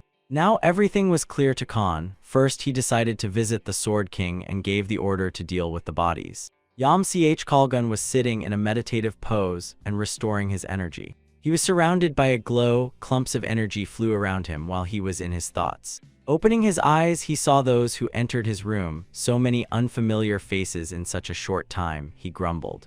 Bowing and making a symbolic gesture, Nagmun Khan greeted the Sword King. The girl inquired how the Lord was feeling and asked if it was worth bringing a doctor while he was restoring the circulation of energy. The Sword King replied that he was already fine and asked Khan if he was really the same grandson of Nagmun Hak. How was his grandfather feeling? The warrior answered that the grandfather was healthier than ever and his voice was as thunderous as before, but he could not compare to you. You wiped out the entire League of Godless Ones in one night, the boy added. Everything is so, but there is one but, Kalgun said, looking somewhere through the guest. In his memory flashed the face of Hyan, who saved him from death. A simple loader possessed an incredibly powerful lightning technique. The Lord looked at Hyan. He did not know what happened after the hero saved him and put him to sleep. He wanted to find out if Hyan was really a simple loader, and what exactly he saved him from and killed the remaining enemies. Khan's face twisted in misunderstanding. Could it be that the Sword King had lost his mind and thought that the loader saved him? It was not just lightning, but a true heavenly lightning, the hero replied without going into details and not intending to explain anything. Hearing the answer, Khan got angry. How dare this servant speak in such a tone to the magnificent master? Where does such impudence come from? Enough, said the Sword King and directed his energy, suppressing the boy. He already saw in the hero a strong master, equal in strength, and asked him to answer one question. Everyone in the room looked at the Lord with intrigue. He knew how to keep the suspense. Khan also shut his mouth after the Sword King suppressed his intention and obediently stood listening to the others. The master asked the hero in a serious tone if he wanted to meet his granddaughter. No one expected this from the Sword King at all. His granddaughter was already of marriageable age, and it seemed that the grandfather was choosing a worthy husband for her. Hyan understood where Ch Halgun was leading, but the hero was not interested at all, and he briefly said no. The great black warhorse was indeed a beauty, a true beast of a rare breed. Nagmun Khan saddled him and was about to leave. He made sure that everyone in the village was fine and no civilians were harmed. Seeing off the young leader, the King of the Sword asked to send greetings to his grandfather. I will definitely pass it on, Khan replied, and asked if he could address him if the League of Godless started attacking again. And the King of the Sword explained that he should not worry about that and smiling added, the Golden Alliance should have already started acting. Lady Yuqua was unaware of their plan and now began to realize what was really happening. When she understood that she was a decoy, she felt sad that her father was ready to risk her life for power. The King of the Sword also knew this, and everything happened exactly as Commander Pio and Mademoiselle Solian predicted. Last night, while the King of the Sword restrained and distracted the attention of the Godless Alliance, the Golden League began an offensive on their main headquarters. As a result, the head of the Alliance, Gal Ch Hanak, fled with severe injuries, and the Golden Alliance won this war. Smiling, the King of the Sword jumped onto the bench next to the coachman and said, "We are all alive, and that is enough for me, let's go." Chang looked anxiously at the Lord. He was not very comfortable traveling next to such a stern and famous man, and asked if he was joking. Looking up at Hyun, who was standing on the roof of the carriage, Kalgon said that it was his choice and with a hint of humor asked, "Does the porter mind?" Understanding that the king was teasing him, the hero replied, "It seems that after the correction the Lord became more talkative than before." Laughing, the warrior added, "It seems Hyun ate something wrong because he answers so politely." Listening to the dialogue, Chang added that they both behave somewhat strangely. In response, the Sword King gave him a good smack on the back of the head so that he wouldn't babble too much and called him a snot-nosed kid, adding that he should harness the mare faster. The poor fellow felt dizzy in his head. "I obey, we will go now," he said. Chang pulled the bridle and the horse briskly clattered its hooves on the stone road. Quickly passing by the village, Kalgul still asked once more if Hyun wanted to meet his granddaughter, telling how beautiful she was. After the defeat of the Godless Ones, the Sword King began to treat both the hero and Chang differently, almost like his own grandchildren. Hyun also realized that he was a wonderful man and a powerful master, and began to treat him with more respect. Returning to Chang, the Sword King unexpectedly said that he felt sorry for him. The coachman thought that the Sword King wanted to apologize for hitting him. But he meant something else. Kalgul was talking about the sword technique he taught Chang. The coachman was surprised and did not understand what had happened. Could it be that the Sword King explained something to him incorrectly? From the very first day of the escort mission, Chang trained with the sword when they stopped to rest the horse. He had one single goal: to learn the martial art of Hyun, specifically the technique Heavenly Lightning. At that moment, the Sword King became an accidental witness to his training. But in his eyes, this technique was imperfect. In his opinion, Chang was training incorrectly and he could not stand aside.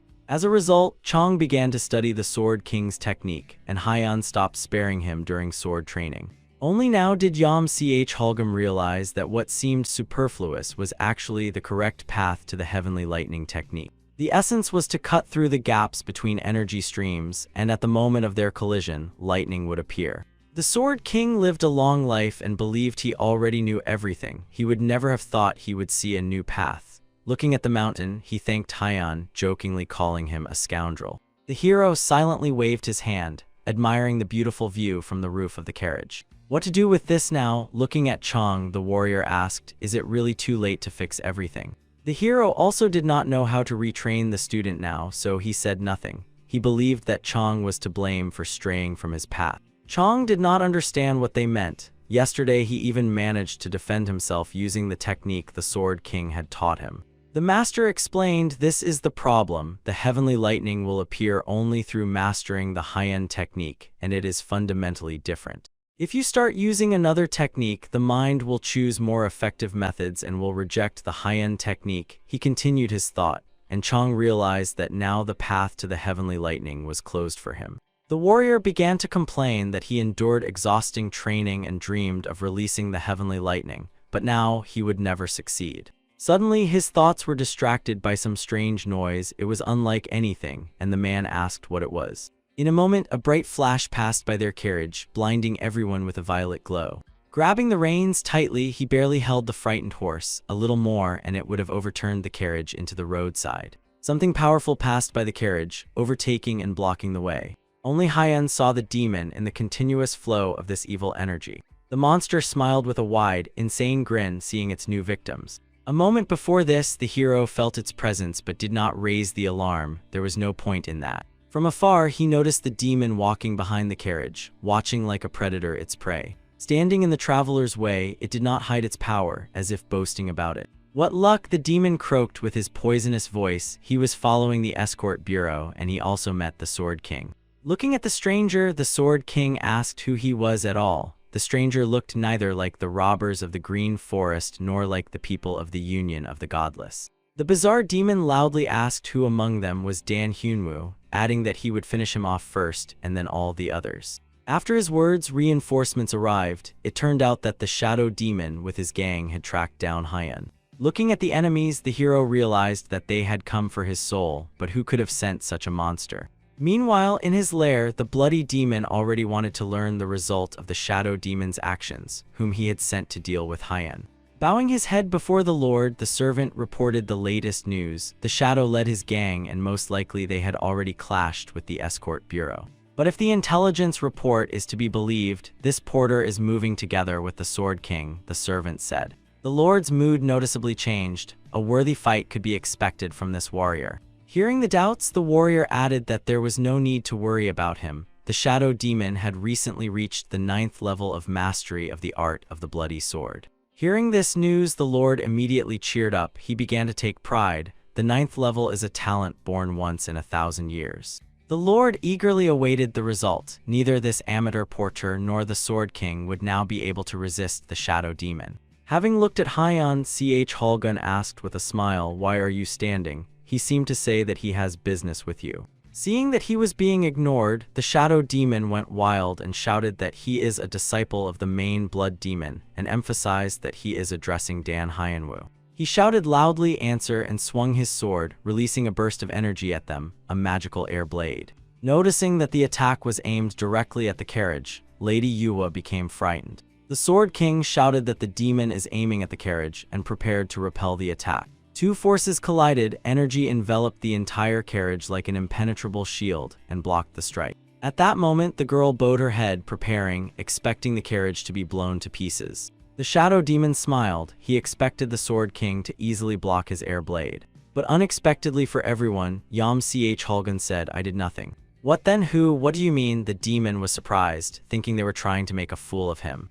Looking at the enemy without rising from his place, the warrior said, "Be that as it may, but here and now, there is someone more terrible than him." "And you just angered him," added the Sword King, watching as Hyun drew his sword and jumped off the roof. The hero warned in a stern tone, "They are carrying out an escort mission," and ordered not to approach the carriage. The demon laughed, "And this boy is scarier than the Sword King. What will happen if I get closer?" he asked provocatively. Opening and showing his aura, the hero warned in a stern tone that he would kill him. And this really surprised the demon. Until this moment, he had not felt any inner energy in this lad, but now he felt a power he had never seen before. Watching this show, the Sword King commented that when such a strong person completely hides his power, it is truly frightening. Concentrating his bloody energy for a powerful attack, the demon realized that this youth is indeed Dan Hyunwoo. Hearing his full name from the enemy, Hyun thought, "Where does this monster know me from?" Meanwhile, the demon felt something in this boy similar to his master, but did not understand what exactly.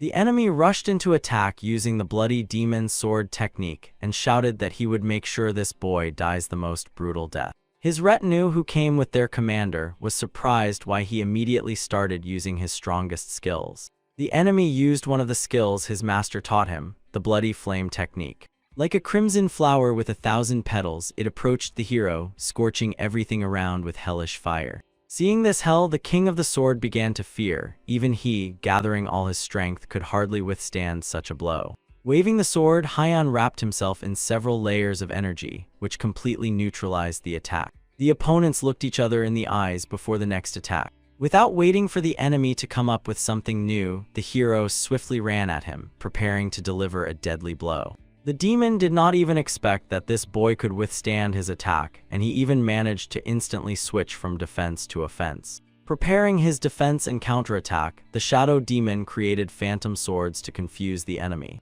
When Hyun withstood his attack, the demon realized he had greatly miscalculated the youth's strength, and now he skillfully bypassed his protective spells. The hero neutralized all the demon's attacks, ignoring the phantom swords, and made an accurate strong strike saturated with lightning energy. The demon managed to raise his sword, blocking Hyun's attack and withstanding the blow. He screamed in pain, an electric discharge passed through his body. His internal organs barely endured not to be fried. Realizing that their captain barely stood, the warriors grabbed their swords, preparing to intervene. But one of them noticed the energy of the king of the sword and ordered the others to retreat. If they interfere in this duel, the Sword King will instantly destroy them, and his aura was of a warning nature. Realizing that it worked, Kalgun thought, it's good that at least one warrior among them had a head on his shoulders.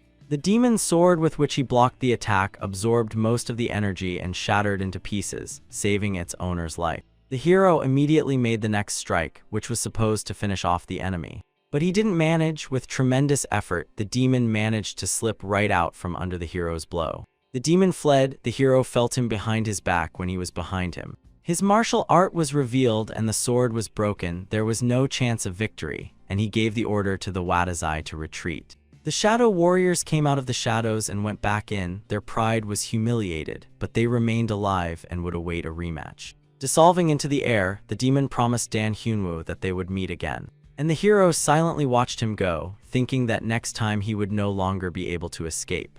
When the danger passed, Lady Yuhua slowly stepped out of the carriage. She knew Hyan was strong but did not suspect he was this strong. She looked closely at him and was amazed. He was whole and unharmed, with no sign that he had just withstood a blow of incredible force. She was already dreaming that he would become a fighter of the Golden Alliance and was thinking of offering him this. Chakalgun delivered another blow to Chong's nape and cheerfully said, "Go ahead, boy, enough staring." Due to the attacks, they were a bit behind schedule, so they needed to hurry. Meanwhile, Lady Solian could not wait for the return of the gang. She stood for hours on the terrace looking in their direction. The beauty gazed at the city and at the workers below who were diligently working on the construction of the bureau. When they passed by, they always smiled kindly and greeted her as the head of the bureau. And the girl in response gave them her charming smile and praised them for the excellent work. Looking down, she saw a small gang of horsemen. They were dressed in the symbolic clothing of the Tan clan.